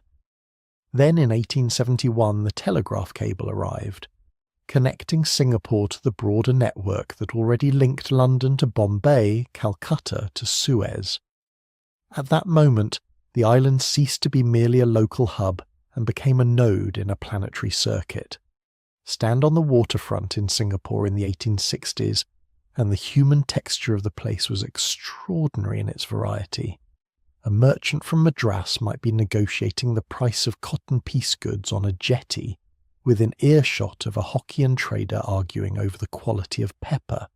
Malay boatmen ferried cargo between the anchored ships and the go-downs along the river mouth, their vessels low in the water, their calls carrying across the harbour, Lascar sailors from the Indian Ocean sat in the shade near the warehouse district, waiting for their ships to finish loading. British agents moved among the counting houses, their ledgers tracking movements of opium from Bengal, tin from the Malay interior, nutmeg and cloves from further east. The British Navy maintained a presence, not the overwhelming garrison that Hong Kong or Bombay would eventually support, but enough of a flag to remind passing merchants and potential pirates alike that the harbour operated under a specific and enforceable authority.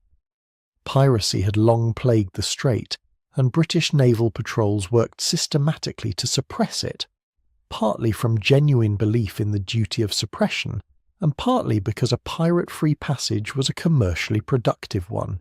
This was the empire as a functioning system rather than a mere aspiration.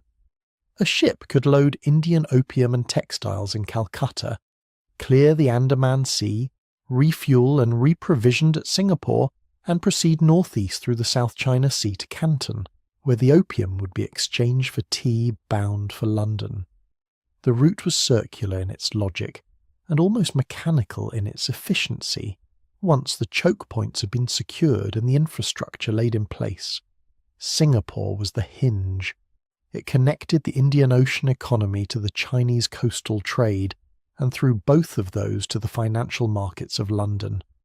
A failure at any point in the chain, a pirate fleet controlling the strait, a rival power occupying the island, a collapse of the free port policy, would send reverberations through the entire system. Britain's investment in Singapore was an investment in the coherence of the empire itself, and so the Axis held. Ships moved through Malacca in their hundreds, and then their thousands. Coal smoke rose from the bunkering pier where sailing vessels had once waited for wind. The telegraph hummed with prices and orders and diplomatic messages. The harbour grew, the godowns filled and emptied and filled again, and the ledgers of empire were balanced page by page in the counting houses along the Singapore River. But Singapore, for all its importance, was still not the final station on the eastward road.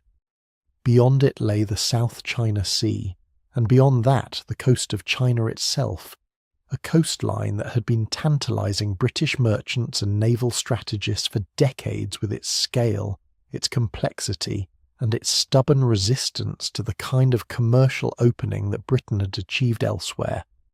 The treaty port of Canton had long been the single permitted point of contact between the vast Chinese empire and the foreign traders who circled it hungrily. That was about to change. The next outpost, the next island seized at the narrows of an ocean route, was already waiting on the chart. Its name was Hong Kong. The island appeared modest enough on any chart, a rocky, hilly mass roughly 11 kilometres long, sitting just south of the Pearl River Delta and separated from the Chinese mainland by a narrow channel that the Navy would learn to value for exactly that separation, when British forces occupied Hong Kong in January 1841. During the opening phase of what would become the First Opium War, there were those in London who questioned the prize. Lord Palmerston famously dismissed it as a barren island with hardly a house upon it. The merchants who followed the warships and began walking its foreshore were thinking differently. They were looking at the harbour. Victoria Harbour was deep, wide, and almost perfectly sheltered. The channel between the island and the mainland narrowed in ways that made it defensible, but remained broad enough to accommodate any number of large vessels at anchor simultaneously. Typhoon season came reliably to this part of the South China Sea, and a harbour that could hold a fleet through a typhoon was not merely convenient but strategically decisive. The Treaty of Nanking in 1842 ceded the island to Britain as a crown colony, and established it immediately as a duty-free entrepot, a deliberate echo of the Singapore formula, the same recognition that the fastest way to draw trade was to refuse to tax it. Within years, the foreshore that Palmerston had dismissed was dense with warehouses, counting houses, naval facilities, and the beginnings of a city built almost entirely from the logic of commerce moving by sea. What Hong Kong offered that no other British position east of Singapore could match was the combination of functions that empire required in a single place. It was a fortress. The hills above the harbour could be fortified, and the channel approaches could be controlled by batteries that would make any hostile fleet think carefully before entering. It was a naval station. The Royal Navy's Admiralty facilities, shipyards, and coaling infrastructure made Victoria Harbour the only British repair and resupply base east of Suez, until Singapore absorbed some of that function, meaning that a warship operating anywhere along the China coast could reach Hong Kong and be refitted. And it was a warehouse on a scale that the scale of Chinese trade demanded. The goods that moved in and out of Hong Kong were not trinkets. They were the high-value cargoes at the heart of the empire's most profitable circuits. Tea, silk, cotton piece goods, sugar, flour, and most consequentially of all, opium. The relationship between Hong Kong and the opium trade was not incidental to the colony's early history. It was structural. Between 1845 and 1849, roughly 3/4 of the entire Indian opium crop passed through Victoria Harbour. In a single year, more than 40,000 chests of opium, worth somewhere in the region of £16 million sterling, moved through the port's warehouses and into the distribution networks running along the China coast. By the mid-1860s, that number had nearly doubled to 80,000 chests annually. Historians continue to debate the relative weight of the opium trade against tea and other commodities in sustaining British commercial dominance on the China coast. The question of which cargo was ultimately more valuable to the empire's balance sheet is genuinely contested, but the raw volume figures from Victoria Harbour leave little room for ambiguity about opium's centrality to the port's early operation. The colony was, for a generation, the largest single opium distribution hub in the world. The gunboats made this possible. Britain's naval presence along the China coast was not ornamental.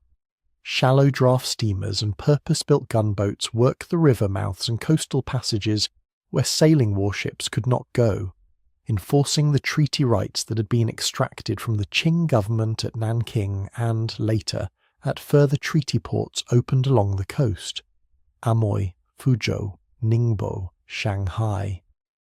Each new treaty port was another node in a commercial network that radiated outward from Hong Kong, and the network only functioned because the gunboats patrolled it.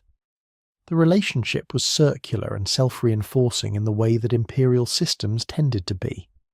The merchants needed the navy to enforce access, the navy needed the port to resupply, and the port needed the merchants to generate the revenue that justified its existence. The financial architecture that underpinned all of this crystallized in 1865 with the founding of the Hong Kong and Shanghai Banking Corporation in the colony, the institution the world would eventually come to know as HSBC. Its founding reflected a recognition that the trade flows moving through Hong Kong were too large and too complex to be financed solely by London houses operating at a distance. A bank based in the colony could respond to the rhythms of the China trade with a speed that no distant correspondent could match. Letters of credit, cargo insurance, exchange rates between the Mexican silver dollar and the pound sterling, short-term loans to merchants waiting for their tea shipments to arrive. All of this required financial infrastructure embedded in the place where the trade actually happened. By the early 20th century, British banks, including HSBC, accounted for roughly half of the colony's total annual trade volume, a figure that illustrates how completely the financial and commercial systems had grown together. What Hong Kong demonstrated more clearly than almost any other British possession was that a port could function simultaneously as warehouse, fortress, and financial node, that these three functions were not separate but mutually constitutive. The fortress gave merchants the security to store high-value goods without fear of seizure by rival powers or pirate fleets. The warehouses generated the trade flows that made the harbour financially significant.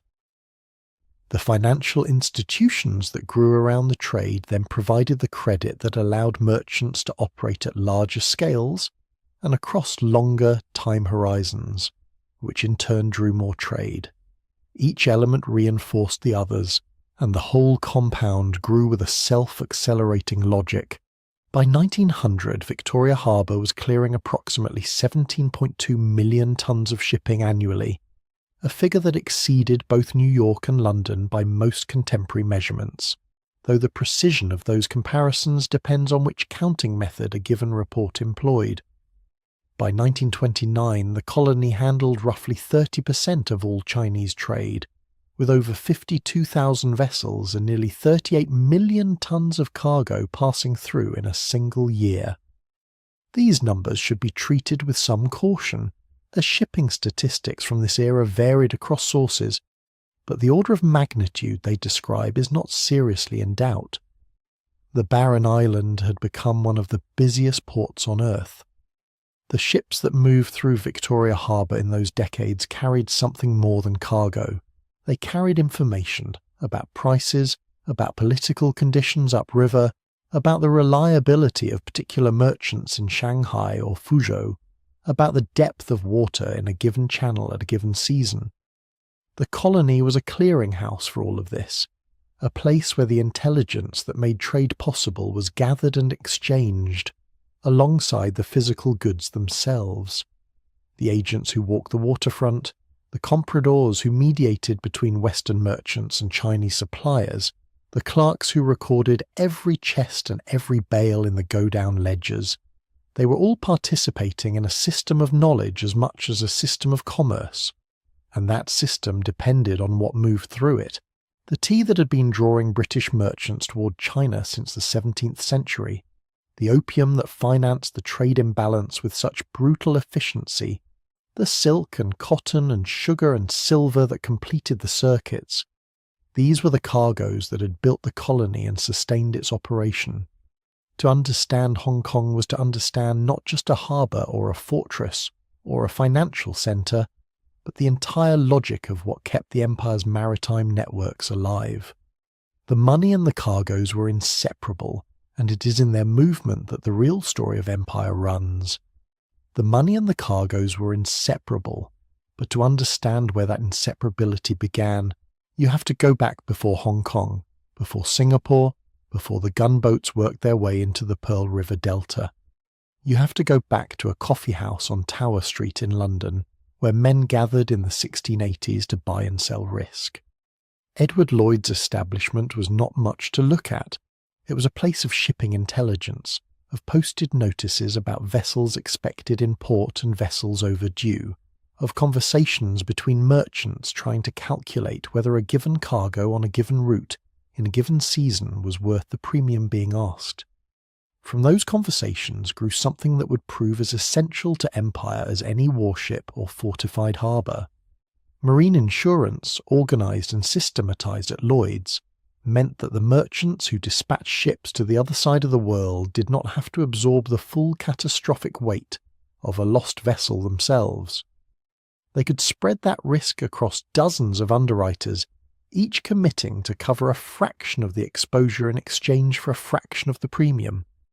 By 1790, Lloyd's had 179 underwriters working within that framework.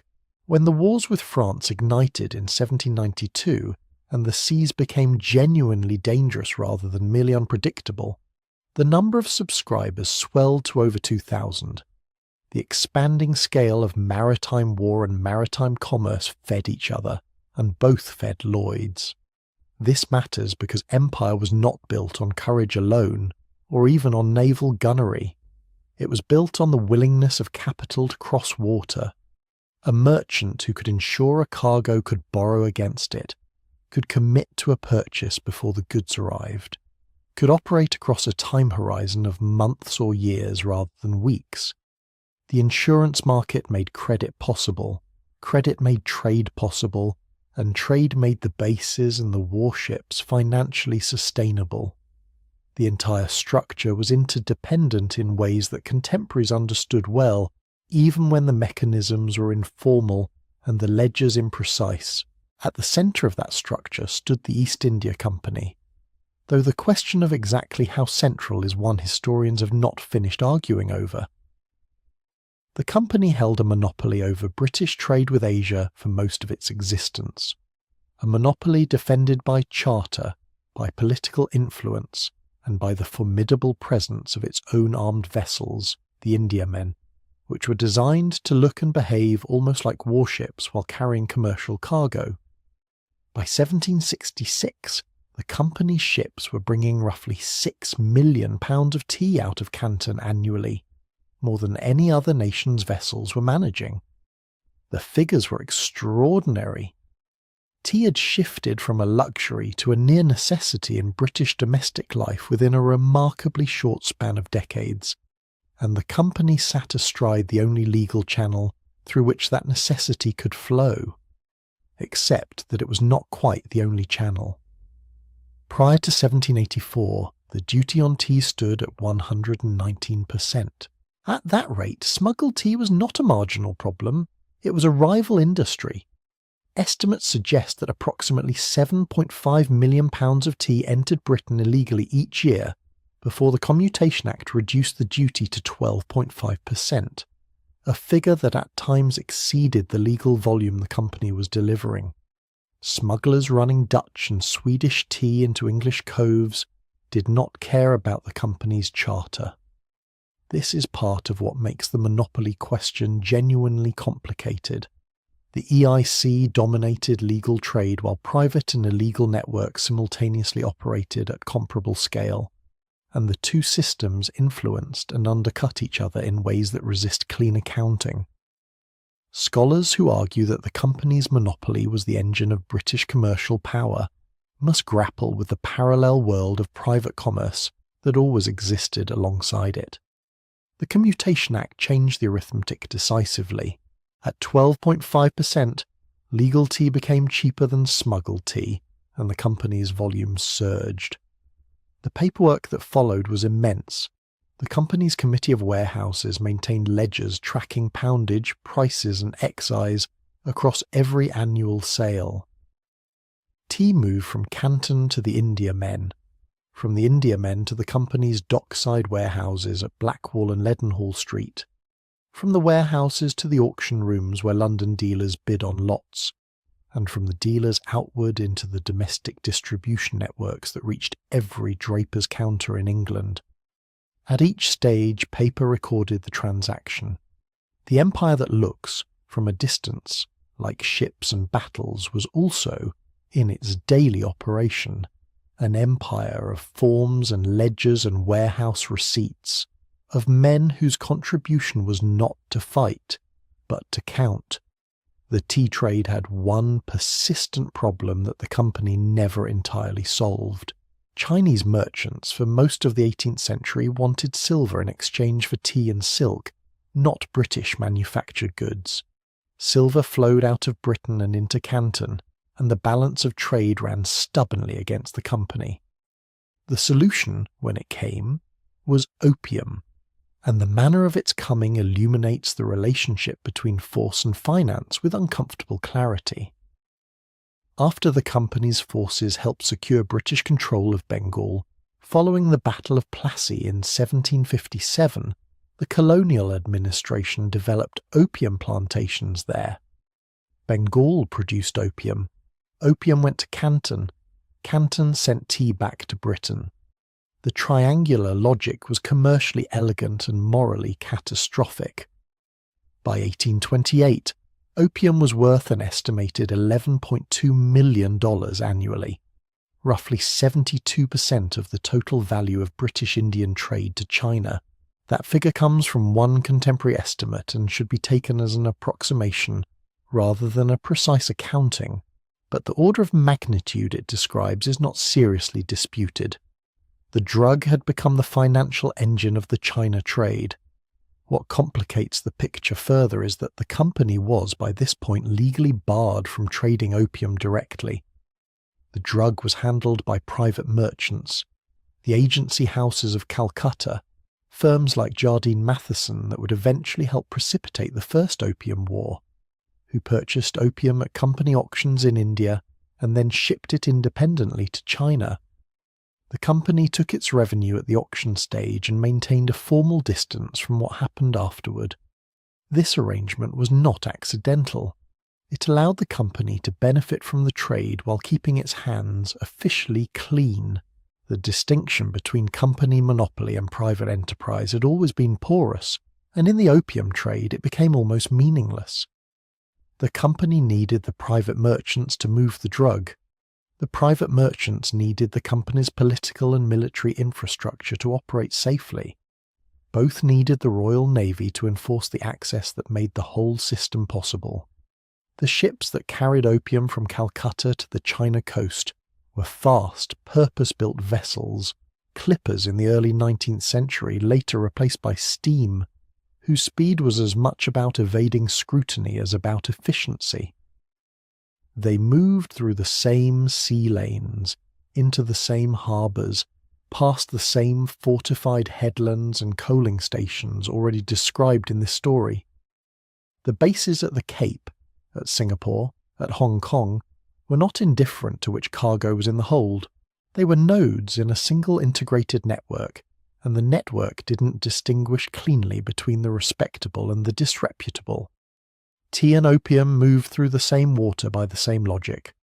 What held it all together, the tea auctions and the opium clippers, the insurance underwriters and the warehouse ledgers, was the understanding that maritime trade was fundamentally a system of managed risk.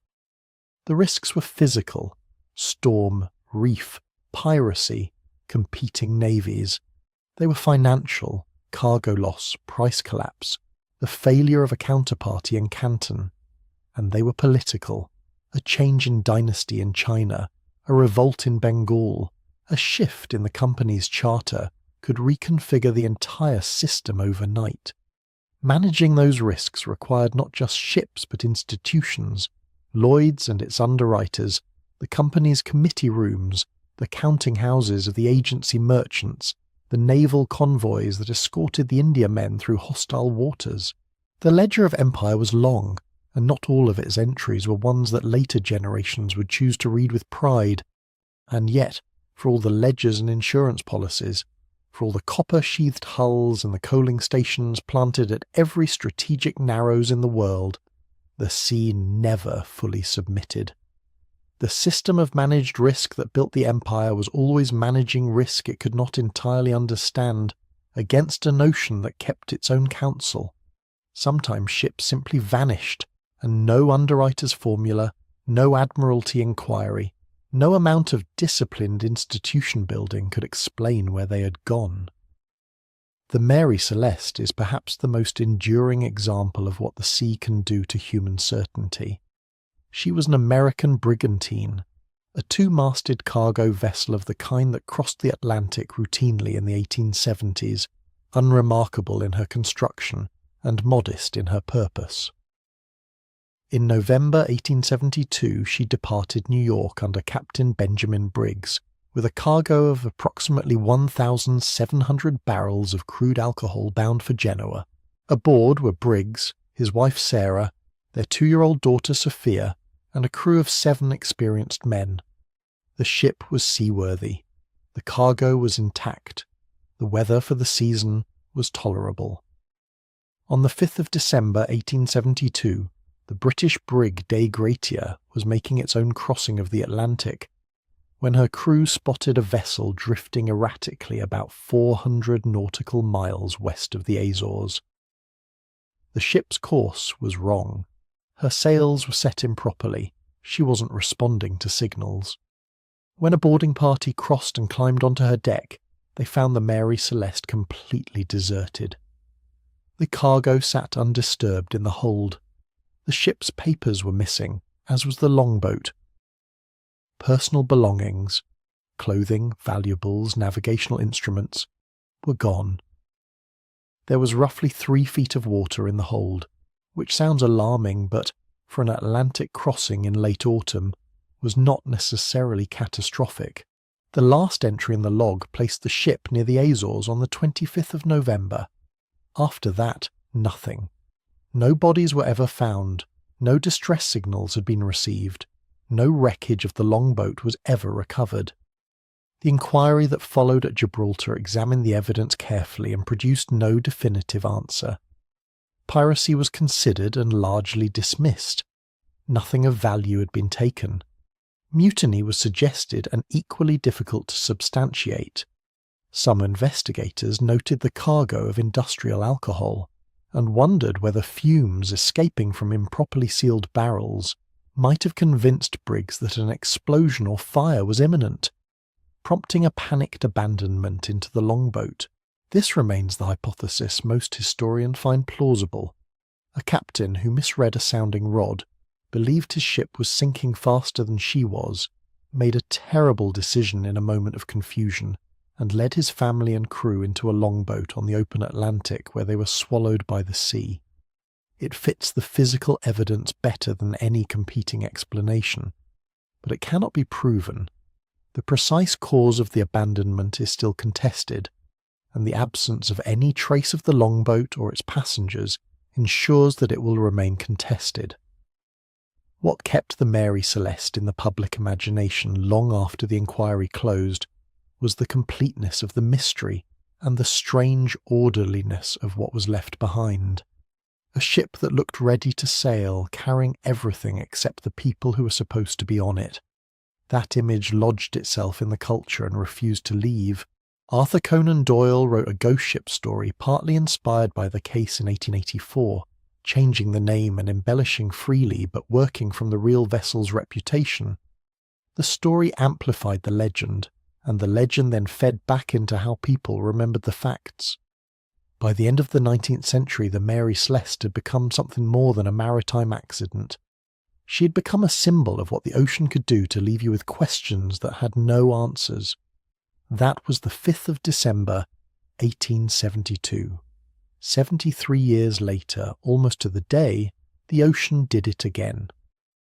On the 5th of December, 1945, 5 United States Navy TBM Avenger torpedo bombers, known as Flight 19, lifted off from Naval Air Station Fort Lauderdale in Florida for what should have been a routine navigational training exercise over the Atlantic. The squadron carried 27 crew members in total. The flight was expected to take about 2 hours. The pilots were experienced. The aircraft were properly maintained. There was nothing unusual about the mission. Within hours, the flight leader was reporting compass failures. The pilots could not agree on which direction was east. Radio transmissions became confused and contradictory. At one point, the leader reported that the ocean did not look right, that nothing looked as it should.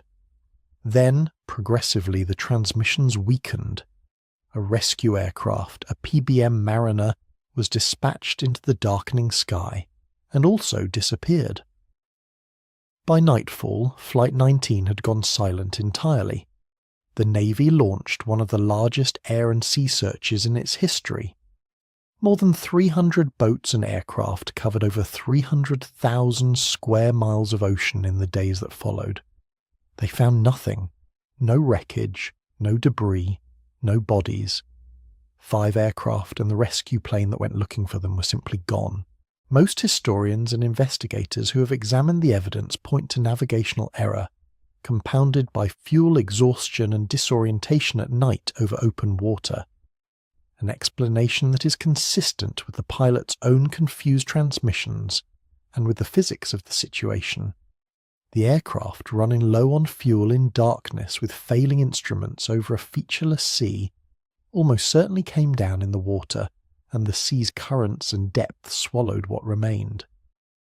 The supernatural explanations that later attached themselves to the case, magnetic anomalies, the manufactured mythology of the Bermuda Triangle, are not supported by evidence and say more about the human need to explain the inexplicable than about anything that actually happened on that December evening.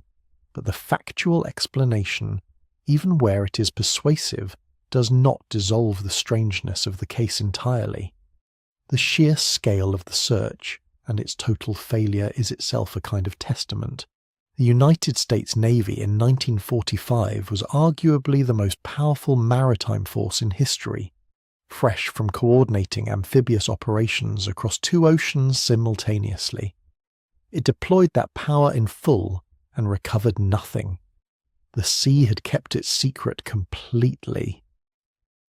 The coincidence of dates, December 5th, 1872 and December 5th, 1945, is remarkable, and genuinely so, though it is a coincidence rather than a pattern. What both cases share is something more significant than a calendar date. They share the capacity to demonstrate with sudden and absolute clarity that maritime power and maritime mystery are not opposites. They have always coexisted. Britain built the most sophisticated naval empire the world had seen, and still insured against the possibility that ships would simply disappear. Because ships did disappear, and the reasons were not always recoverable. Weather, human judgment, equipment failure, and chance could erase a vessel without leaving enough evidence behind to satisfy an inquiry. What the Mary Celeste and Flight 19 did, and why they continue to draw attention, is hold open a door that the architecture of empire, with all its ledgers and insurance mechanisms and fortified harbours, tried to close. The door opens onto a version of the sea that predates all of that, ungoverned, enormous, genuinely indifferent to the intentions of the people on it. The sea did not care about monopoly charters or naval supremacy or copper-sheathed hulls. It cared about nothing at all, and that indifference was the condition that every ship, from the smallest brig to the largest Indiaman, sailed against every time it left port, which brings the story to a place where that indifference reached its most complete expression, the ice-locked waters of the Arctic, where two ships set out in 1845 to find the Northwest Passage, and where the sea not only swallowed them but kept what it knew entirely to itself for more than a century and a half. HMS Terror was a warship built for violence. Launched in 1813 as a bomb vessel, her hull was constructed to absorb the recoil of heavy mortars. The structural frame reinforced far beyond what ordinary ships required, because ordinary ships would have shaken themselves apart under that punishment.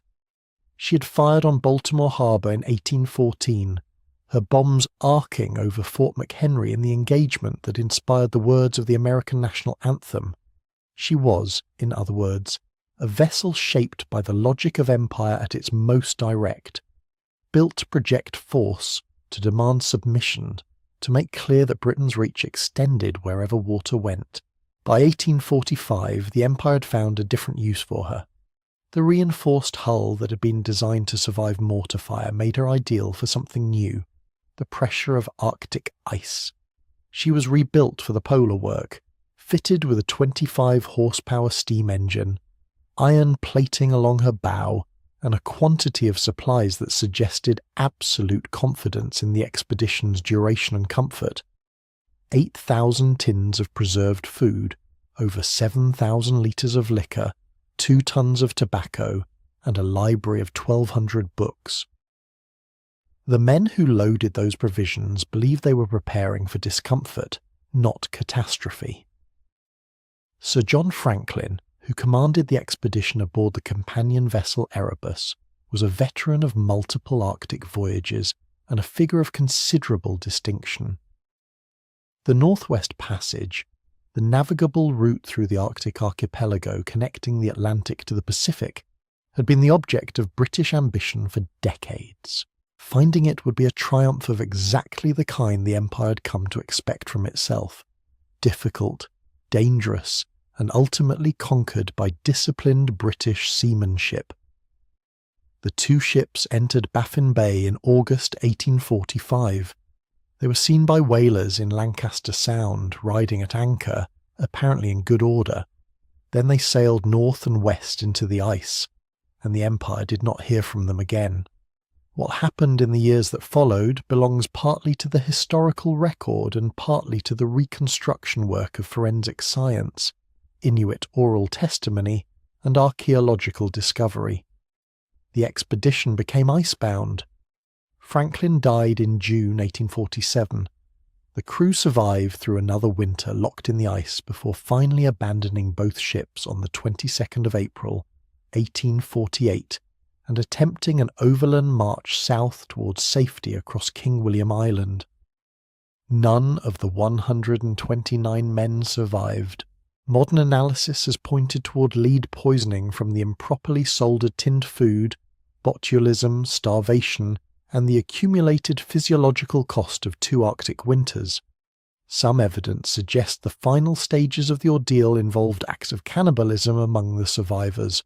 The precise sequence and relative weight of these causes remains contested.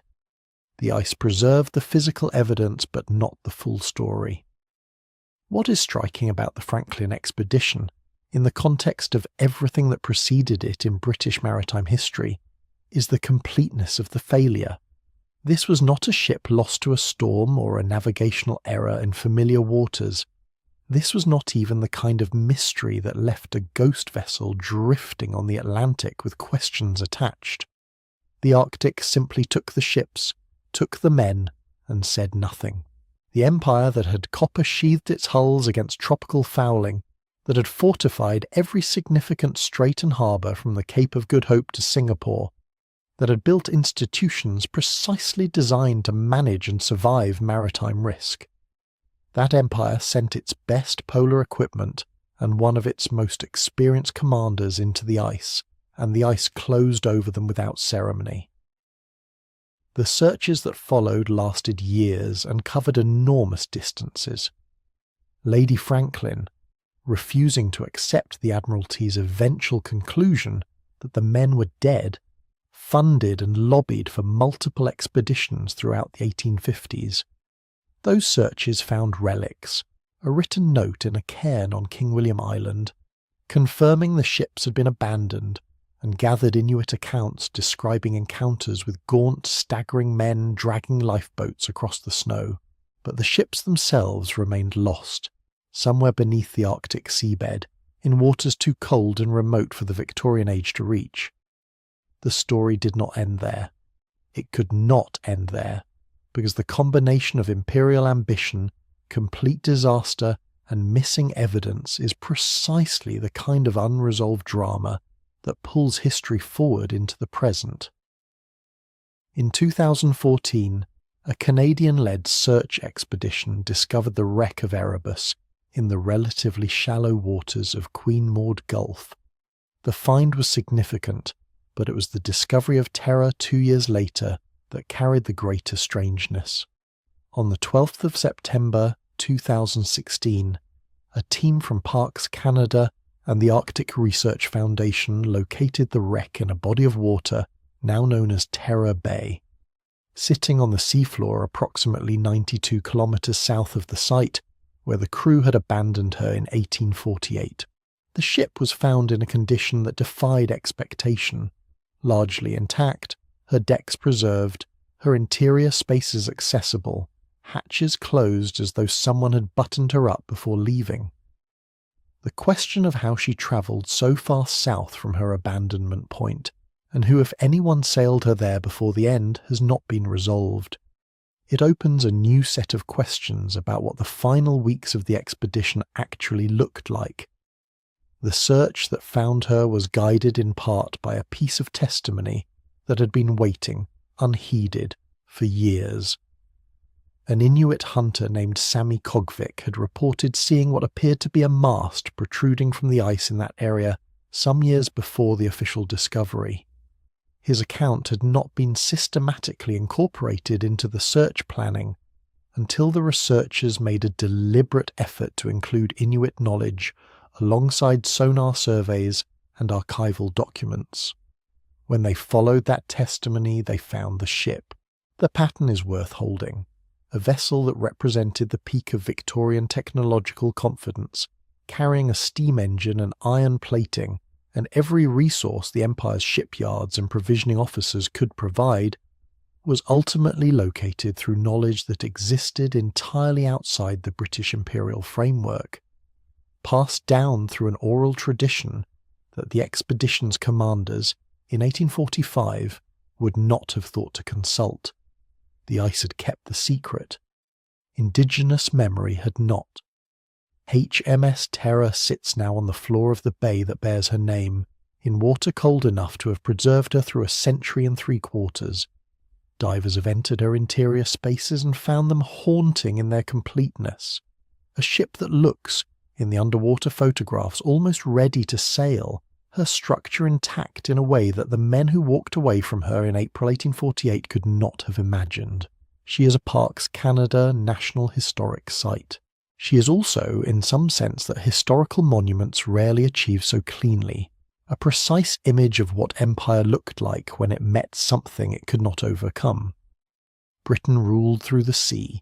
That is the truth that runs through every section of this story, from the royal dockyards where the timber and the rope came together under the supervision of naval architects, to the copper sheathing that allowed fleets to stay at sea longer than any rival, to the chain of harbours and coaling stations that stitched the globe into a network of British reach. The sea was the medium of empire, the highway along which the East India Company moved its cargoes, the barrier that protected the island nation, the proving ground where naval supremacy was established and maintained through a combination of technology, logistics, discipline, and the institutional memory of generations of sailors and officers. But the sea was also this, a place where rank meant nothing, where technology met its limit, where ambition encountered conditions it had not been built to survive. HMS Terror carried the full weight of British maritime confidence into the Arctic, and the Arctic received that confidence without acknowledgement. The ships went in, the ice closed. The men died in the silence between one world and another. The wreck still lies there, perfectly preserved and perfectly beyond reach of the men who built her. A sealed record of everything the Empire sent and everything the sea decided to keep. And so, the story arrives where all sea stories must eventually arrive, not at a single battle or a signed treaty, but at the accumulated weight of everything that made the journey possible. Think of what it actually took. 6 great dockyards strung along the southern coasts of England: Deptford, Woolwich, Chatham, Sheerness, Portsmouth, Plymouth, each one a small city of craftsmen, rope makers, caulkers, and naval architects. A single warship required around 140 skilled workers to bring from raw timber to finished hull. The copper that sheathed those hulls, trialled first on HMS Alarm in 1761 and eventually spread across the fleet, covered roughly 14,000 square feet per vessel and demanded 2.5 tons of copper nails to hold it in place. That was not a single invention, but an engineering commitment repeated ship by ship, yard by yard, season by season. The kind of industrial patience that rarely appears in histories organised around battles and admirals, but that made every battle and every admiral possible. The East India Company, chartered on the last day of the year 1600, moved through its first 2 centuries as something stranger than either a merchant firm or a government, a hybrid institution that monopolised the trade in tea, opium, cotton, and spice, financed wars, governed territories, and projected British power into waters the Royal Navy could not always reach directly. The legal ground beneath its monopoly eventually shifted. Private merchants broke through the trade restrictions in 1813, and the political apparatus dissolved in 1834. Whether the monopoly's wealth primarily enriched Britain at the expense of genuine competition, or whether private trade would have produced comparable returns, is a question historians continue to debate. What is not debated is the company's structural role: the warehouses, the shipping routes, the financial instruments, the practiced relationships with port authorities from Bombay to Canton, all of it forming a skeleton on which later British commercial power continued to grow long after the company itself was gone. The geography that supported this system was not accidental. The Cape of Good Hope, Singapore, Hong Kong, Aden, the Suez Passage. These were not simply places on a map, but nodes in a network, each one chosen for its relationship to water and wind and the most efficient movement of goods and force. When the Suez Canal opened in November 1869, cutting the Europe to Asia route by nearly 9,000 kilometres and removing roughly 5 weeks from a return voyage, Britain moved quickly to secure its position. The purchase of a 44% share in 1875 for £4 million was as much a strategic calculation as a financial one. The canal was a new kind of choke point, and Britain had spent 2 centuries learning that whoever controlled the choke points controlled the flow of the world. That logic, of geography made useful through institutions, technology and force, is the recurring pattern in this story. No single innovation explains British maritime dominance. Copper sheathing gave speed and extended endurance, but other factors shaped every engagement. The health of crews, the quality of provisions, the depth of the logistical chain that could resupply a fleet thousands of miles from home. Scholars still argue about the precise weight of each element.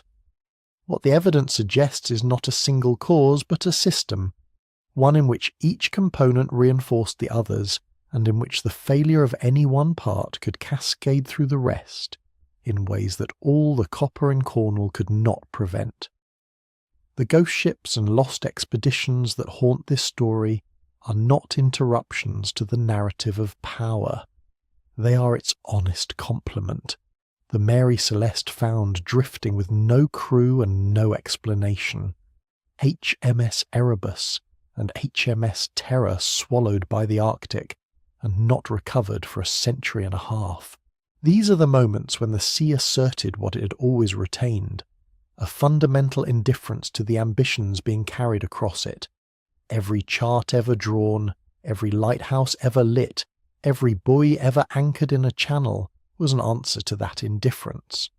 The empire was a continuous negotiation with water, never a settlement.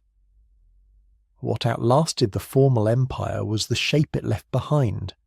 The sea lanes are still there, the choke points are still contested. The ports that Britain built or fortified or seized still move a significant portion of the world's trade. Singapore remains one of the busiest harbours on earth. The Suez Canal still divides voyages by weeks. The logic of maritime geography did not dissolve when the flags came down. It simply passed into a different set of hands, still organised along the lines that centuries of British naval thinking had established, and that the world found too efficient to abandon. Somewhere in the cold dark of Terror Bay, a ship sits in silence. Hatches closed, decks preserved, every fitting in its place. She went in as an instrument of empire and became something quieter and more permanent, a record of how far human ambition can carry itself across the water, and where the water decides to keep what it has been given. The sea that built the empire still holds its secrets. It has always been patient enough to wait,